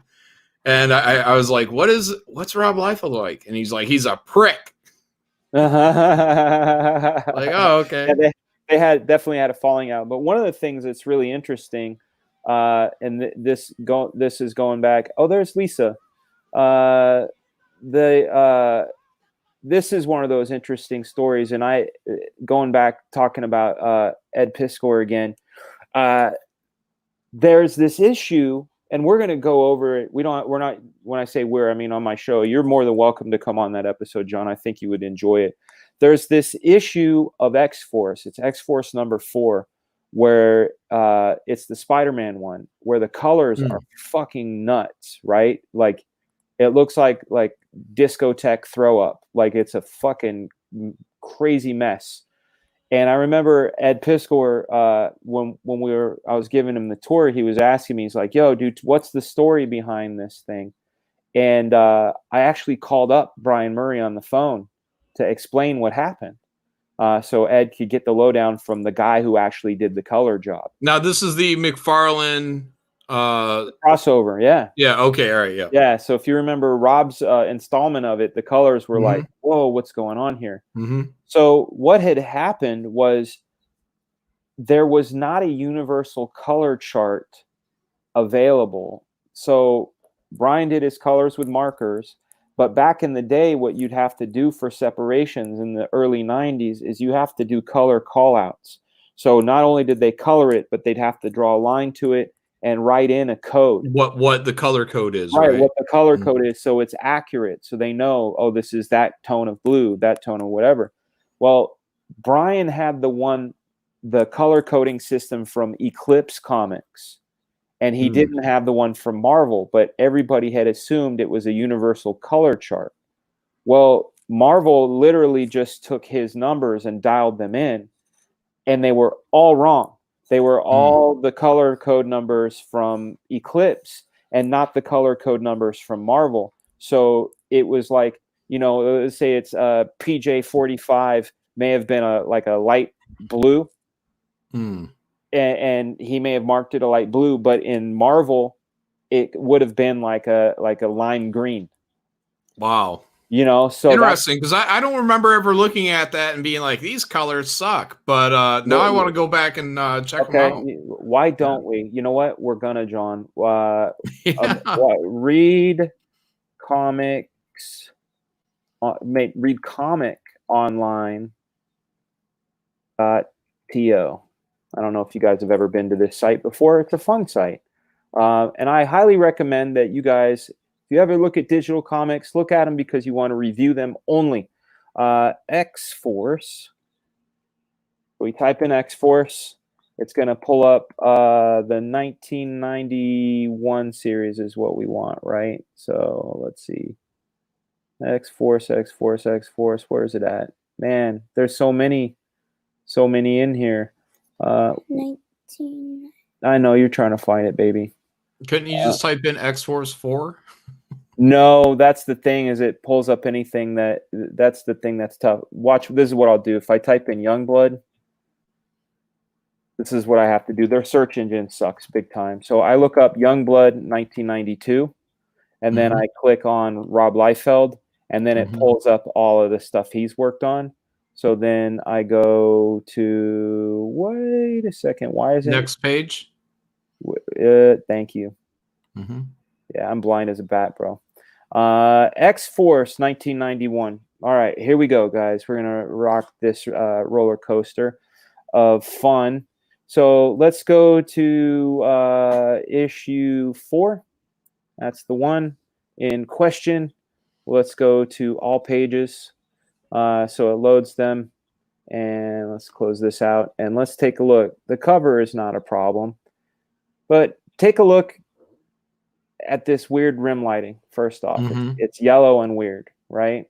Sure. And then as we get into here, you get all these sort of weird greens and purples and things. What color do you think the intended Tonal, because I see the green keep showing up on Shatterstar's shoulder pad. Look at this. Yeah, that's true. This one was a little funky. It's super funky. Yeah. But it was because the choices, the color charts were what do you call it? Close enough that any sort of person that's just running, doing their job and kind of making it through their day wouldn't really notice it, but far enough away that it's weird looking. Yeah. Like, yeah, I don't hate it. Look at that. I don't hate it. Yeah, that looks great. Ooh, gorgeous. But yeah, this was the funky color job from. Yeah, I'd say the most noticeable or agitating is probably the elevator shaft scene. But even then, I'd almost argue, I'd be like, for me, I'd be like, that's just mood. Right, like a little bit of like EC Comics almost, trying to just really kind of get you out of your normal space. Like so a weird sort of I don't hate it. I don't hate it. Yeah, that's the thing too, is like Ed was saying, that like it stood out to them and they thought it was like a bold choice, I'm gonna see some of the I missed a super chat from Geek Assault. Do you like Leaders of the New School or Mobb Deep? Thank you again for the $2 super chat. Leaders of the New School, if I remember correctly, I like some of the MCs, but I don't remember well enough to know. But Mobb Deep for sure. I loved especially Prodigy, R.I.P. Quiet Storm is one of my favorites. I love the production on that. Shook Ones is another one. My buddy Joseph actually directed the music video for Shook Ones. So big time friend. What is this? Be careful. What does that mean? Slick. That says be careful, Frega. What do I need to be careful for, man? Lily Bell being silly. They're seeing you. They're seeing you. No, where did you put the picture? Oh yeah, she wants me to show you this picture she made.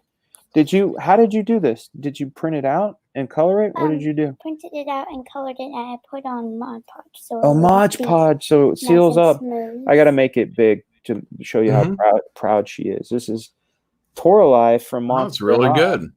Yeah, really good color job, and kind of a weird. They call it irony. I worked at Mattel, as you know. What's her color code chart for those? He asked you if you knew the color codes for those. Do you know? Huh? Yeah, they're saying good job. Good job, baby. Very nice. Yeah. They love it. Man, I totally forgot. That's what happened. You're talking rappers, Mo Deeb, Dune. What, baby? You were talking about Mattel. Oh, I was talking about Mattel. Yeah. Thank you, baby. Yeah, when I worked there, I gave her all kinds of free Mattel stuff, Monster High stuff, and she was too little to appreciate it. And now that I don't work there and can't get any discounts, and Monster High has gone away, she's all about Monster High and wants all the stuff. So now I have to buy it on eBay for more price. Patrick Parnell told me about Ollie's. I ended up going to Ollie's. Didn't have any dolls. They didn't have any dolls, but John, I found a puzzle, a light, and an Ever After High book. Yeah. And I found this Rockstar energy drink that has 300 milligrams of caffeine in it. So next time I want to time travel, I'm going to drink one. Doom Notron sends $2 super chat. Be care with the baby. Lots of POS, my man. Oh, okay. I know what you're talking about. Yeah, I hope. Well, anybody wants to find out what the end of a gun looks like can come find out. There he is, Pat. They didn't. No. Right. Press is the guy who told us about Ollie's. We actually found an Ollie's. We went. They didn't. They had a bunch of other shit. They had some like Return to Oz toys and a few Barbies, but no Monster High. Metal Monster movies and Brewskis. Dude, your sniper piece on Twitter looked dope, dude. And yes, the new Bill and Ted looks dope. I can't wait. You know. Oh, look. Oh.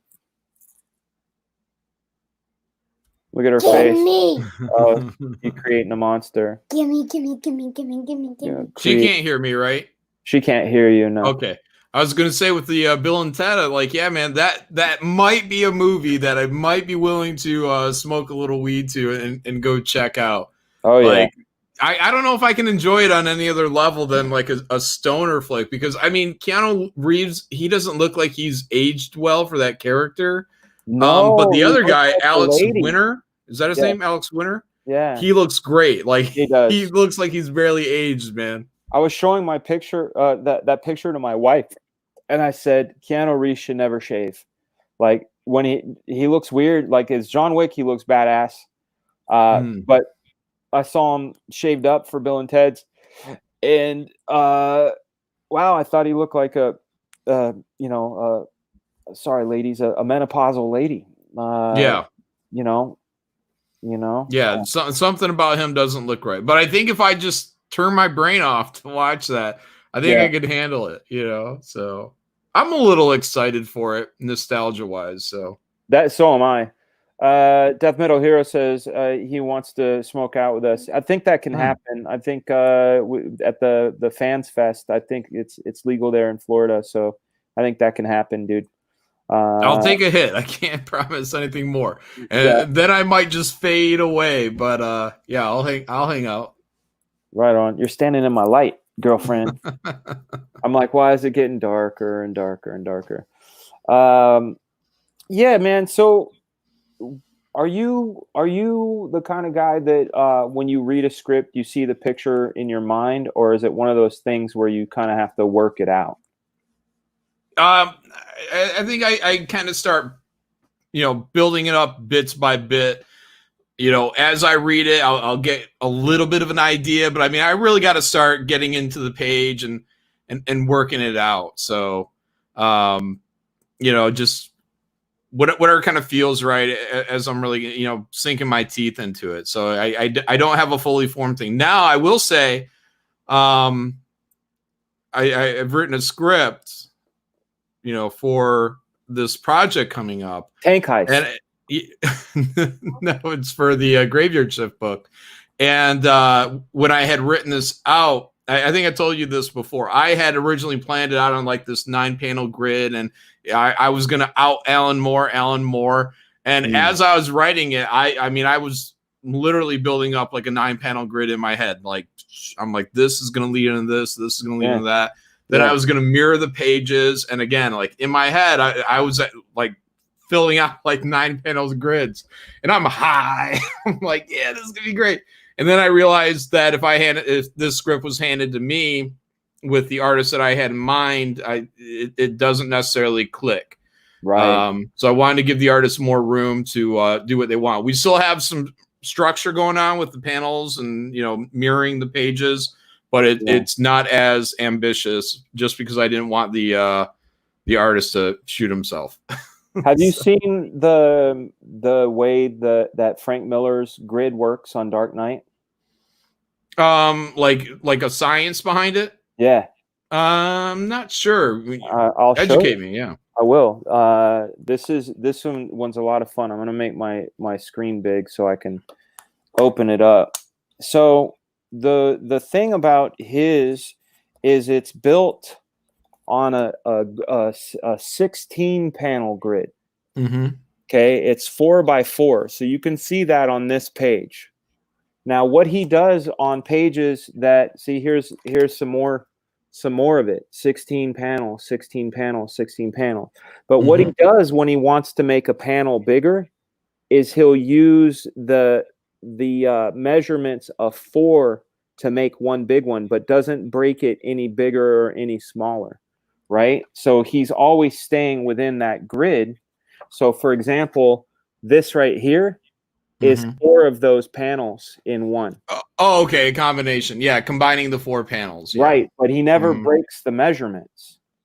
Yeah. I mean, unless he wants to make it feel real open like he did there with Robin. And by the way, I used to own that. The original to this page. Yeah, that's how I was originally doing it, because I would be like, okay, so panel 1, panel 2, panel 3 get combined into one large widescreen panel, then you move into the other ones. But yeah, I was doing something along the lines of that. Crackhead Jeremy says, I'm going to be getting, as a mother at FanFest, I got an uncle down there who can get from lit. Sorry, I'm censoring myself, as you can see. I know, and it's not like she can't read. She's like, why are you censoring the word lit, Dad? Yeah. I think the best storytelling is the storytelling you get lost in, to be honest with you.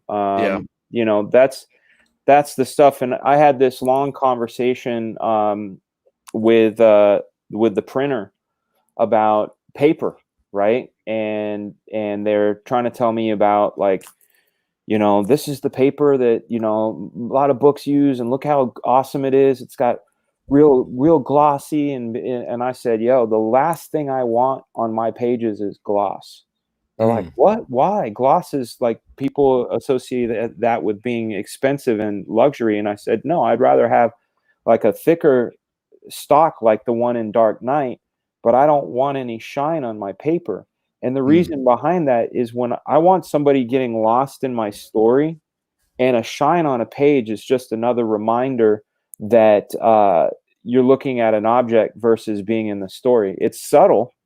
It's like a real subtle thing, but, like, that's how crazy I get about it, you know? That's an interesting point of view, because I've always preferred the gloss, you know, like, you know, I mean, just Youngblood, you know, when those, like, Youngblood, I don't know, like 9, 10, like, those are like some of the, like, the pinnacles for me with, like, Rob when he came back into doing that. Yeah. And I was just like, man, this looks so great. And so I've always been, you know, I've always leaned towards gloss more than matte. But yeah, I can definitely see where matte would come in and have a really great place. Like, I don't know if I'd like to see necessarily black and white on gloss. So I feel like Mignola, Sin City, with Miller, you know, I think those are just matte pages. It looks good stock. What is, like, a Marvel stock? What is their page weight rate or weight? Do you know? I'm not sure. From what I remember last, it's like a magazine quality, I think, is the way it was described. It's like really thin. Like, I don't know if it's like 50, 60 pound, maybe less, maybe less than 50. Yeah. So Graveyard Shift, volume 1 is 105. Oh, so shit. 105 pound. Yeah. So you could, like, interior chop broccoli with it if you wanted. Yeah. It's sturdy, man. So the paper that I try to use as an example, I like the early issues of Spawn 1 through 7. If you look at those, there's a premium feel to them, and the color is vibrant, but there's no shine to it. Matte? Yeah, there's a matte finish to it, right? Okay, wow. Exactly. Yeah. The Youngbloods that you're talking about, I think a lot of the benefit of that, though, is the fact that it was Kiko Taganashi's colors. And his stuff, I mean, shit, I wouldn't want his stuff on matte. I want to see his stuff on. Yeah, it could very well. I mean, it's fantastic colors. I mean, that was really, I mean, the whole package was impactful to me. So, you know, but yeah, I definitely say that the level skill of coloring on there could have played a factor. If it was shit, I'd probably be a matte guy, but it wasn't shit. Yeah. Yeah. Do you ever like create Frankenstein art combos that you wish you could see? Like, for example, we've seen the Frankenstein combo of Rob Liefeld inked by Todd McFarlane, right? And we've seen Art Adams inked by Mike Mignola. We've seen Dennis Cowan inked by Bill Sienkiewicz. But I was thinking, do you know Jorge Zafino's work? I don't think so. Do you know Sergio Topi's work? No. Fuck that whole conversation out the door. Oh, shit. I'll send you these guys' stuff, John. It'll change your life. Jorge. Yeah, no, just, you know, on the idea what you're talking about. Yeah, like, I love seeing Todd inking Rob and Todd inking Kirby. I think he added a lot to Kirby's style when he inked him for that. Was it Phantom Force, right? I believe it was. Yeah. Mm-hmm. Yeah, I'm gonna bring up Jorge Safino for you. Ethan is going to be inking me for. Well, I don't know if I can announce it. I don't know if it's been announced. Ethan's going to ink me for something. I've heard him talk about it, but I'm not sure if it was announced. Yeah. All right, so this is Jorge Safino stuff. I think you would like it, John. Very. I'm a very slick guy. Like this looks a little bit more like, the Neil Adams school more than something I get into. I appreciate the black and white of it all. Look at the emotion on this, right? Mm-hmm. Yeah, there's good mood there. Yeah. So I look at. I mean, dude, this is. You look at that, and this is all stuff from the 80s and 90s. So a lot of guys like Dave Finch and Simon Beasley and guys like that. I mean, take a look at this Punisher. You take a look at someone like Sean Gordon Murphy, and without Zafino. Yeah, I can see that there. Yeah, you see that? Look at the intensity on this guy. Now I'm going to show you Sergio Toppi. Toppi, boosh. Sergio Toppi. The thing about Toppi stuff is it's got like a similar quality to it, but when you look at his, let me go to the. What is that with the fish on the girl's head? Sergio Toppi girl illustration. That looks pretty cool. Which one? Like the design. It's second row down, middle. Yeah. There you go. Look at how there's all kinds of design work inside of his rendering. So it's not like when you pull back from it, it looks very multiply rendered. It's got like light source, core shadow, what do you call that? Rim lighting, that sort of thing. But then when you really look at his stuff in a close-up sort of way, look at all that design work in there. Yeah.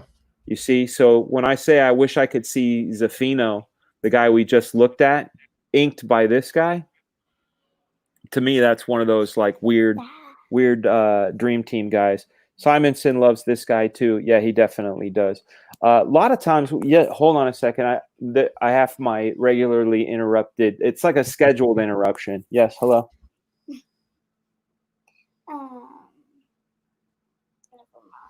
There we go. Never mind. So one of the things I like to do, John, is I'll take my favorite artists and I'll try to break them down, especially like their early stuff. So if you take early Rob Liefeld, for example. Sure. And you can break him down in like early, we're old men now. So are we talking I'm talking DC? I'm talking Hawk and Dove. Hawk and Dove, early New Mutants.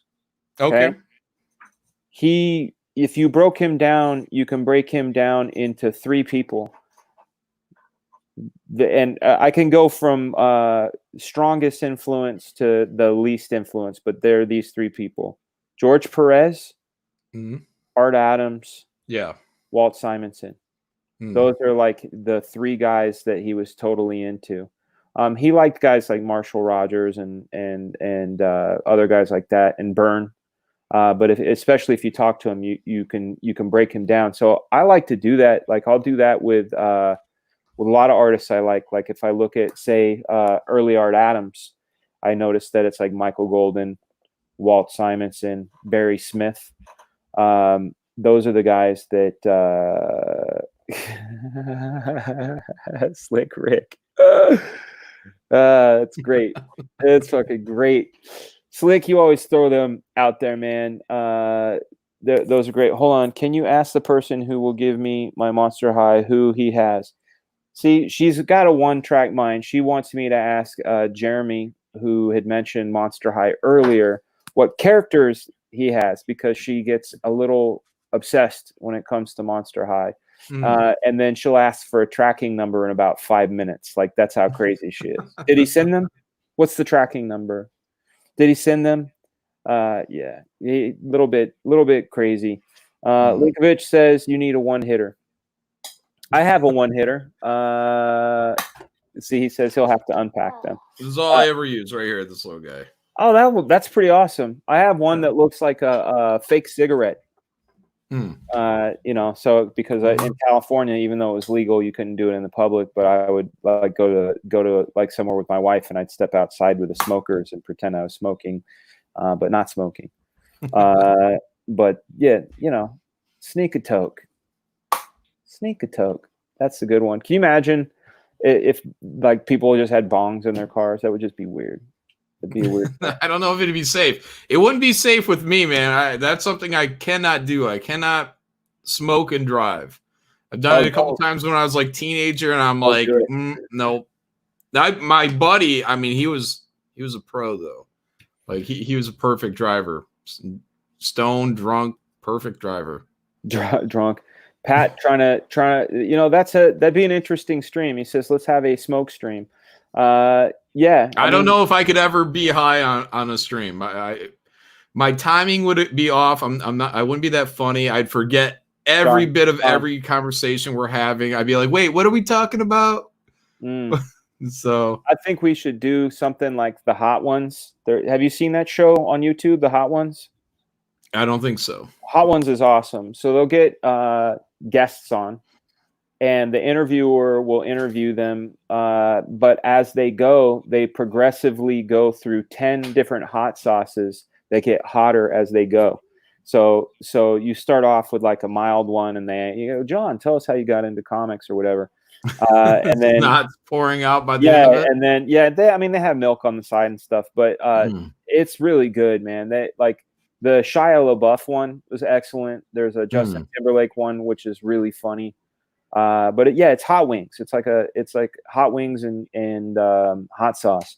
But I'm saying if we had like a smoked version of that would be pretty funny. Shit. You know, this one will put you on your ass. Be interesting, yeah. Yeah. Be a bunch of dudes that are sleeping. Metal movies, and Brewski said, man, I haven't smoked in like 10 years. Yeah, don't do it, man. It's a bad spiral that'll just lead you to jazz music and creativity. It's all messed up. John, what kind of sleep schedule are you keeping nowadays? I know you said you changed it up. Yeah, I've been sleeping semi-regular hours. I've been going to bed around midnight. I don't know, when I take naps though, sometimes I'm up to like 1. But like we started shipping and all that stuff today. I think around 9, so 9 a.m. Yeah, you're lucky, man. So I don't know what that's like. Ryan Miller rolling all this stuff out, man. It's a process. It's a learning process. So ups and downs and the whole thing. And hardest thing is getting people to see what I'm seeing. Yeah, you know. Like they don't know what comics, are, what fans expect. So I'm like, no, this cannot have this, like quality control type things. So you actually are on your fulfillment. You have more than just you. Yeah. Really? Oh, I wouldn't do it. No, I'm trying to see if it would be possible for me to hire people out to actually make fulfillment like a business, and do it for other people in Comicsgate. If I find it, once I go through this entire process, I'll like I've added up all the numbers that I've paid out people. I'll find out if it's affordable or not, and if so, then I might do it. But I gotta train people, like even shipping. But I'm trying to do other stuff, but I find that I always come back to looking over people's shoulders and make sure everything's going right. I mean, micromanaging. You got it. Yeah, I gotta.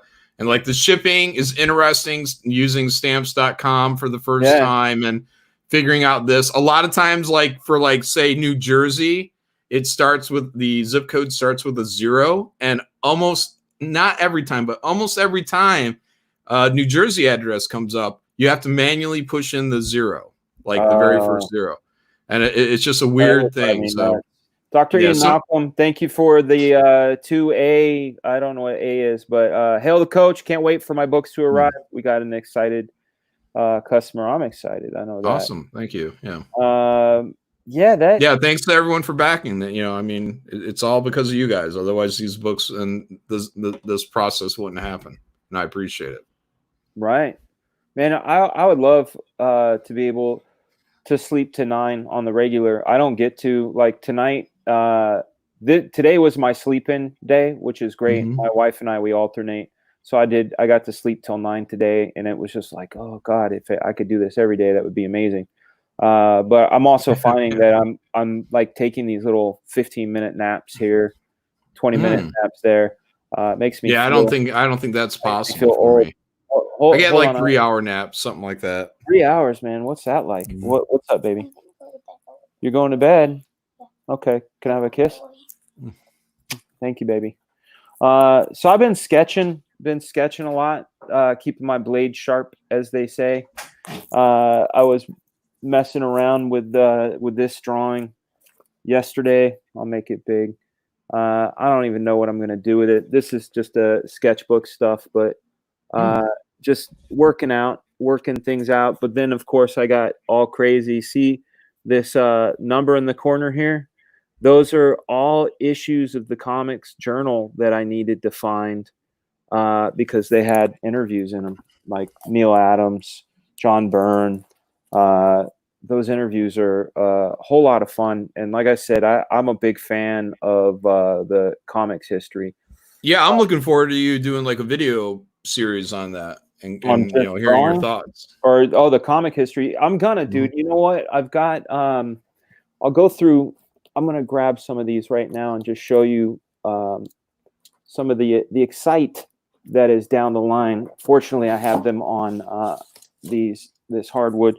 So the earliest issue I have of Comics Interview is issue 2, which is from I think this is 83, if I remember correctly. Hold on.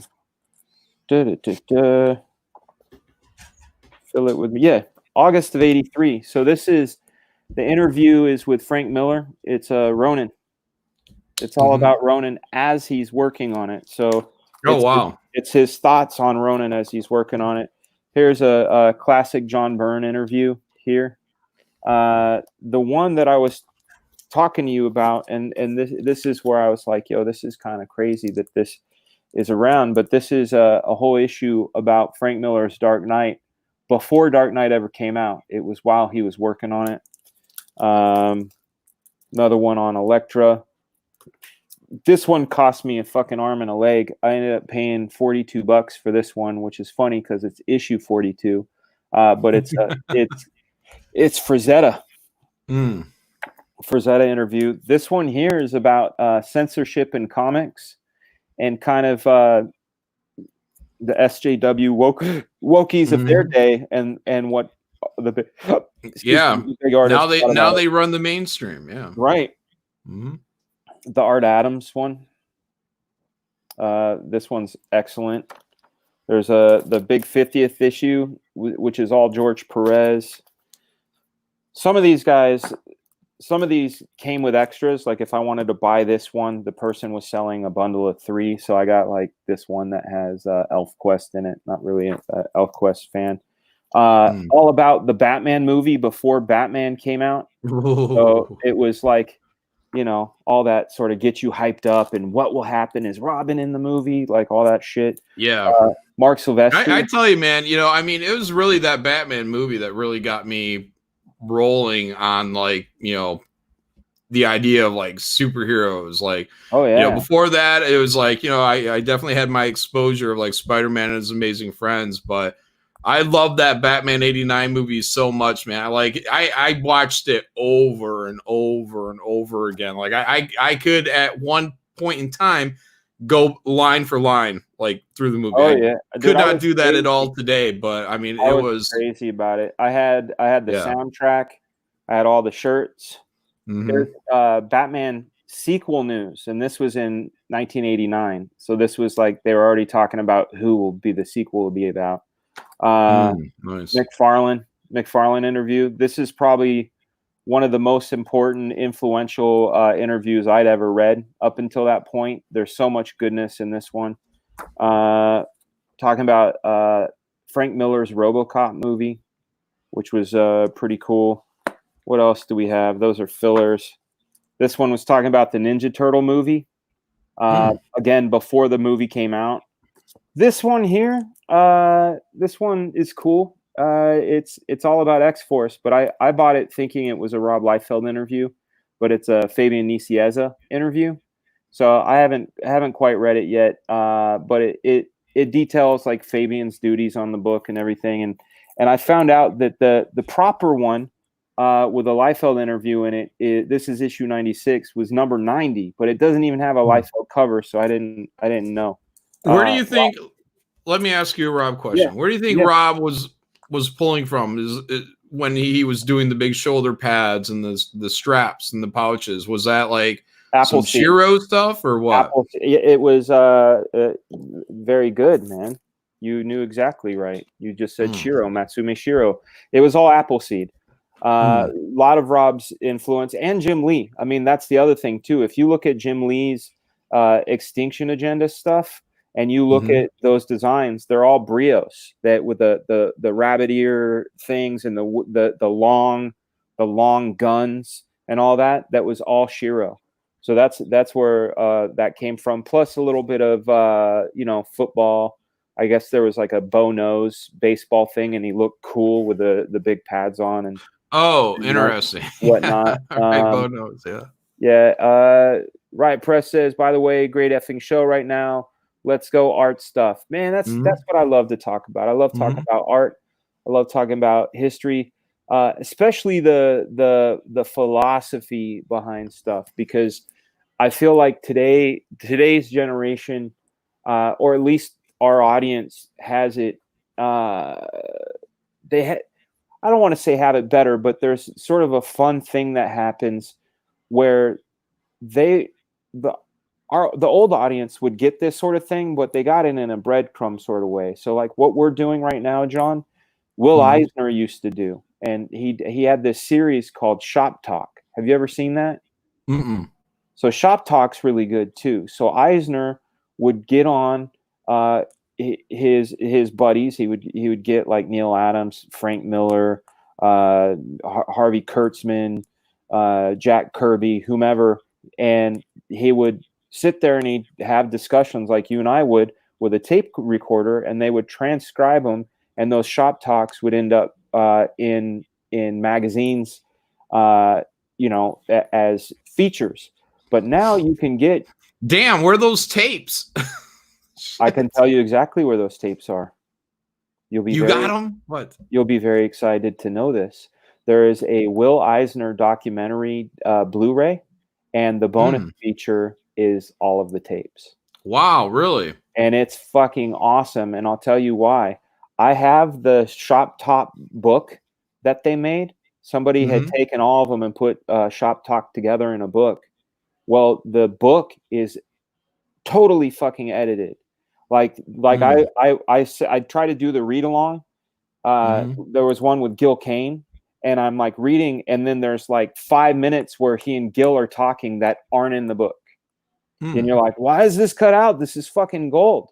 But Eisner Shop Talk is really good. So if you get the Blu-ray, I think it's just called Will Eisner or the Will Eisner story or whatever. It's sort of a documentary on him. Like I said, the bonus feature is those tapes, so you don't have to read it. You can just listen to it. What's it called? The with the audio? I'll pull it up on Amazon real quick. Because I can find Shop Talk. Like that's right there. All right, hold on. Let me go Amazon.com. Will Eisner.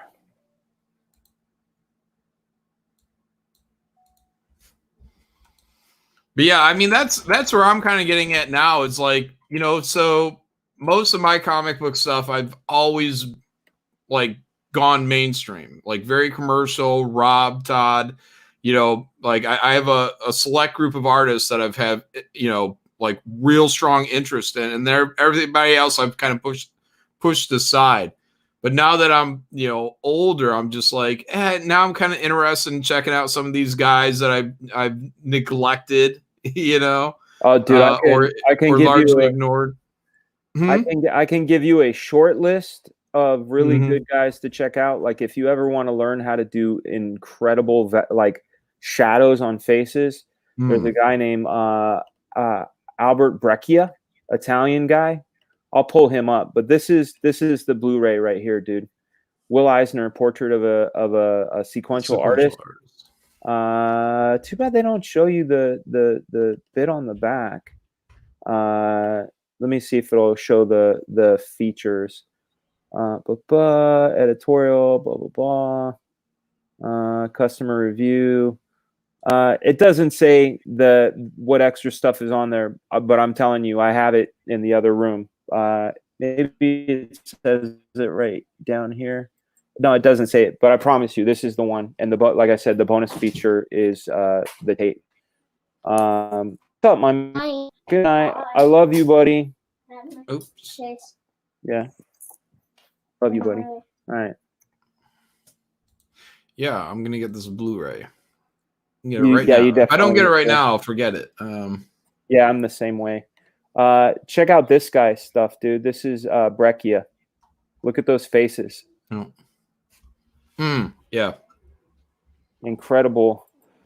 Fuck, man. This hernia is gonna kill me. If I start almost a little Silvestri in it. Oh yeah, but this guy, this is all from like 20 years before Silvestri. This is there's like a whole list of guys to check out. And then the guy that gave me a lot of this knowledge, you know Dennis Cowan's work? Yeah, I'm not overly familiar with the art, but yeah.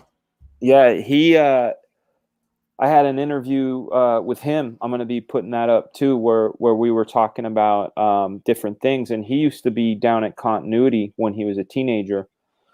He worked with Neil Adams and Joe Rubenstein and Howard Chaykin, and he's the one that showed me Brechia, and I was just like, yo, that is like incredible to me. 6 a.m. What's up, my man? 6 a.m. is in the house. Oh. Yeah, Ryan Miller's like, damn, are you okay? Yeah, I just this every now and then I get scared about it, John. Really? Yeah. You're in that much pain? Yeah, because this is what can happen. Inguinal hernia is a tear in your abdomen, which can turn into, I forget what the other one is. My wife, I call her WebMD because she knows like all the shit. She's like, make sure you don't have blah blah blah hernia. Basically, there's a tear in your abdomen, and your intestine can poke up out of it. And if it does, and it gets twisted, you get a blockage, and then your gut explodes, and you die. So that's what. Every now and then, I feel this sort of pain, like, fuck, and that's why I get a little scared. I'm hoping like my gut isn't getting twisted up, and I don't want to die. What are you waiting for in terms of getting that fixed? Pandemic or what? No, I just told you in the beginning of this stream. The medical roundabout. So check this out. I go to my insurance thing. I find a doctor that's in my network. This was 3 weeks ago. We have a Zoom meeting. They call it a tele meeting or whatever. And we go through it. And she's like, "Poke here. Do you have pain there?" And she's like, "You have inguinal hernia. Let me give you my recommendation. Here's the surgeon to call." I'm like, cool, straightforward, great. I call that surgeon. He says, "I don't take your medical." The procedure is like $50,000 or something stupid like that. And I'm like, well, okay. Then I get a call from her office saying, "We don't take your insurance." And I'm like, yo, but you guys are on the fucking directory. We haven't been with that insurance company for over 8 months now. Okay, great. So I call another one. Doesn't work. The referral doesn't work. I go in for my kidney stone. They give me a referral to another place. I call them. They don't take my insurance. I call a bunch of people today. I end up having to call the insurance company. They find somebody. I have to go down there, get a new referral from them, praying that referral, that surgeon is in my network. If they're not, then I have to go back and have the referral revised. And until crazy. Yeah, until I get the doctor and the surgeon to line up and be in my network, I can't have anything done. And believe me, dude, I want it done. Zaru says, "Does CG have a doctor? Wouldn't that be great?" Yeah. Joseph King says, hernia GoFundMe. Nah, man, I don't need that. I just want my insurance to fucking work. Right. That's it. It's like, if I could, like I said, even to the lady on the phone, I said, what happened to the day where I can just go, this is my primary care physician. They gave me a referral. I go to this guy. He does the thing based on the referral. Like, it seems like that's how shit should work. Not now 3 weeks of circular phone calls trying to get it. You know, so as soon as man, I tell you, it seems like the world just got real sloppy, you know. Yeah, I don't know. Everybody, like, I don't want to get negative, but I mean, like, even with getting these deliveries from my post office, you know, or the pickups from here, you know, it's like I have to coax everybody to come on my road, and it's just down to 1 lane dirt road, but they act like coming down this dirt road is the apocalypse, and like, we can't do that. I mean, I had to drop F-bombs to get them to come and pick up my packages. I'm like, give me a break, guys. Shit, it's a 1 lane dirt road. You can't drive down a 1 lane dirt road, rain, sleet, shine, except for fucking dirt. You know, I mean, but I've had it with USPS. I've had it with the UPS guys. I had it with the FedEx guys. I mean, I've had to chew out everyone. Just get them to drive down my road and drop off a package. How do you do you do it with sugar, or you do it with salt? Like, how do you do it? Salt. You straight up salt them. Yeah, I chewed out the postmaster. I chewed out whoever her boss is. So, right. I'm like, you guys got to get these trucks here, man. I'm like, I'm running a business. I got all these packages sitting here. You know, I can't find out, you know, an hour and a half or whatever before the post office closes that you guys aren't going to pick my shit up. So sure enough, boom, they drive a truck out, pick them up, no problem, because there is no problem. It's lazy people, and they see, you know, there's hundreds of packages to pick up, and they're like, fuck that, I'm gonna call in tomorrow and let somebody else pick this shit up. Everybody's just lazy and sloppy. These medical networks and stuff like that, there's no reason at all, especially with all the money going in the medical industry, that they can't just sort you through your insurance. You should just be able to go on a website, that's what I need, that's what I need, that's what I need, done. Yeah. One-stop shopping. Why is it so difficult? You would think, man, but yeah, my quality of life, it's a trip, you know, because the 1-year-old doesn't give a fuck, and when you're holding her, she'll shove her heel right into that spot, you know. 6 a.m. My man Mark, double M's, the true gangster rapper of CG. Thank you for the $10 super chat. Sorry to hear about all that, man. Hope that this gets you some Advil, or at least some really cheap beer. Yeah, I'm probably going to get some Advil, man. I think that's a great idea, man.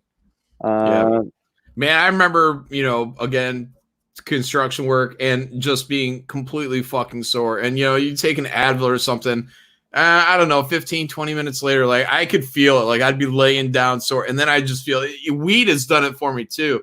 And I could just feel the like a wave of like just the pain just going away, whoop, like right through my body. And I was just like, oh my God, this stuff actually works. Maybe I'll do that. I mean, that's what the morphine did when I had the kidney stone. No, when I had the kidney stone, it was amazing because like it has it felt like a hot knife going into the side, right? And just like no reprieve, right? And I remember like I've never had an IV before. Like I've the only bone I've ever broken is I've broke my nose 3 times, right? But I've never broken any bones. So I've never had to have an IV. I've never had to, you know, go into the hospital where they've done any shit to me.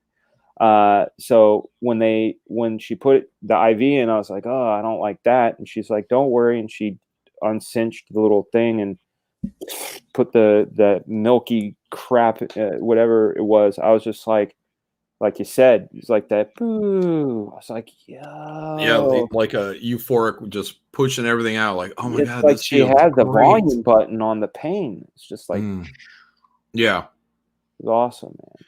Yep. Awesome. Yeah, man. Little Advil goes a long ways. A little bit of weed, that too. So what's next for you? You have Graveyard Shift 3. And that's the next big thing, and then after that is going to be the Project Thunder. Yeah, the Project Thunder. That's the one that I'm going to be writing and drawing. So, Graveyard Shift. I'm still going to be doing stuff over there. Probably going to transition into writing some stories with Graveyard Shift and like the supplemental books. and helping to keep that going. And then I'm gonna Project Thunder is where I want to start building everything out, like in terms of like a universe. Yeah. So looking, if the people in Comicsgate decide to get in there and back it, that's the project where I look to be hiring more writers, more artists, specifically from Comicsgate, to get in there. So I'm, maybe not everyone will be Comicsgate, but I want to have more opportunities with talent searches, all that stuff.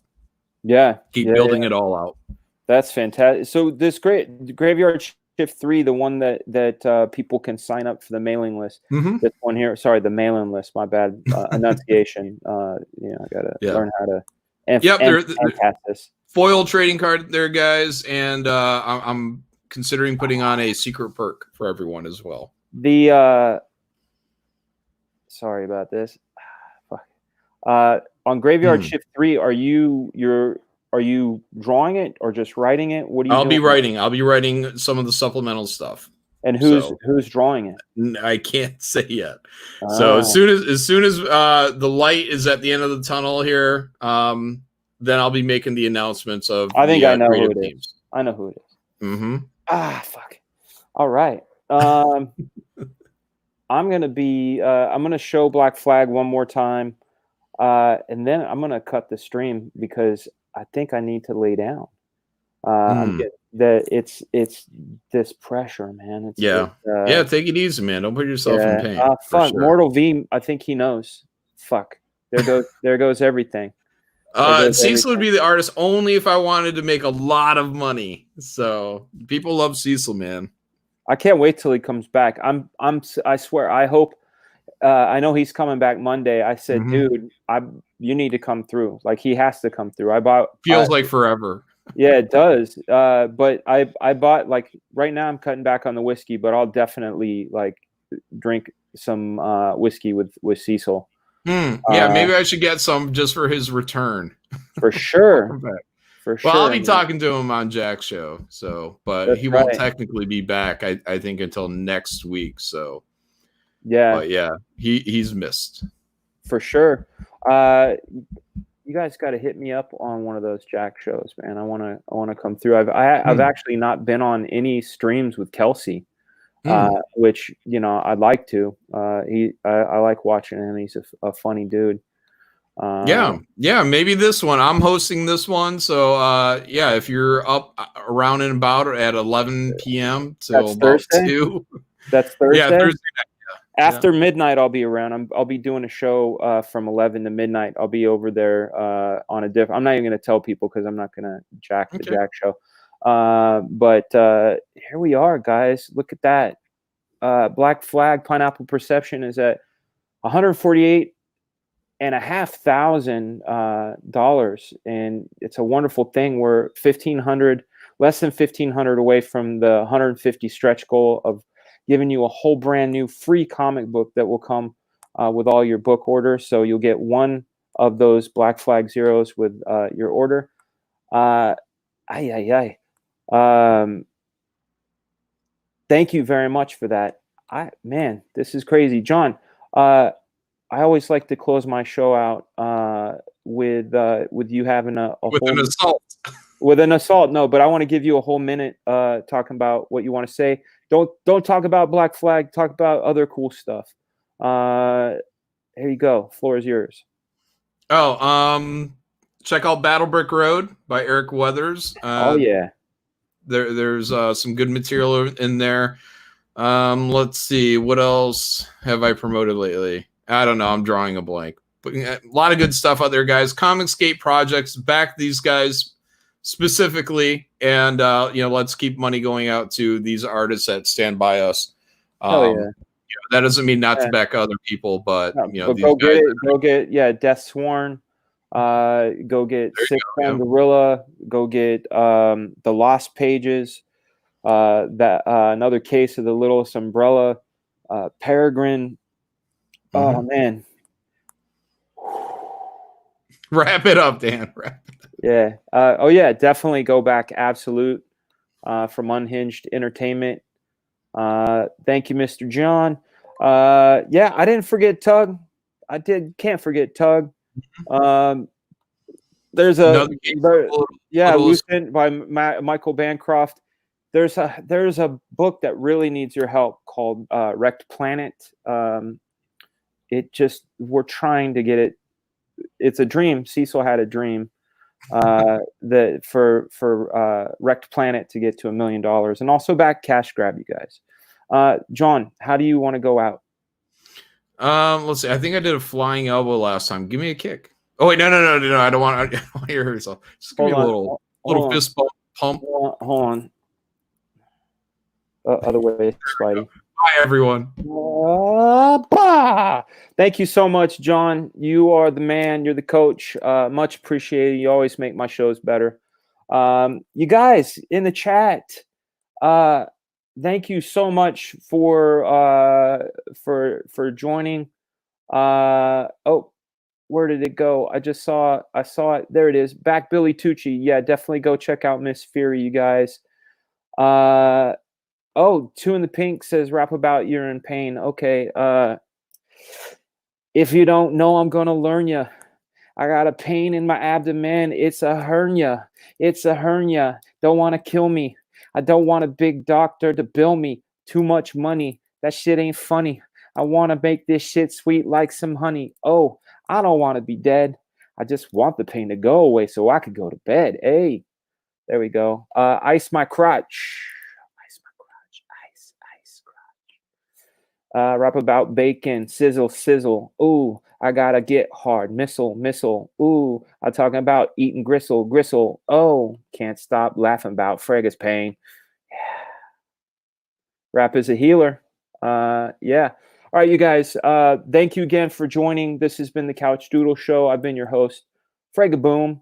If you haven't backed Black Flag yet, please definitely check it out. If you want a free copy of the original series, the link is in the description. You guys, you're amazing. You guys rock. I want you guys to remember to be and do your best.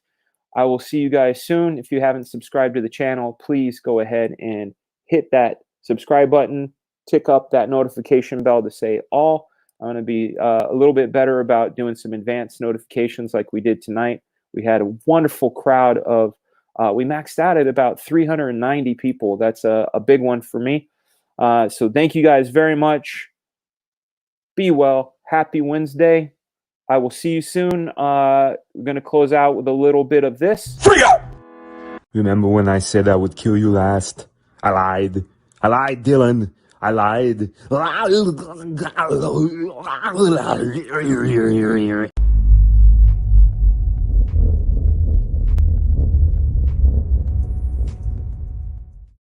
And that's it for me, guys. Be good to each other. Support your favorite books. Support your favorite artists. I thank you guys again. We'll see you tomorrow night. That's right. Now that John's gone. But hopefully I'll be on the Jack Show too. But join Will Perdomo and I on Michael Bancroft's stream, 11 p.m. Eastern time, 11 p.m. to midnight tomorrow night. Looking forward to seeing you guys there. Be great. We will see you soon. I'm going to go lay down.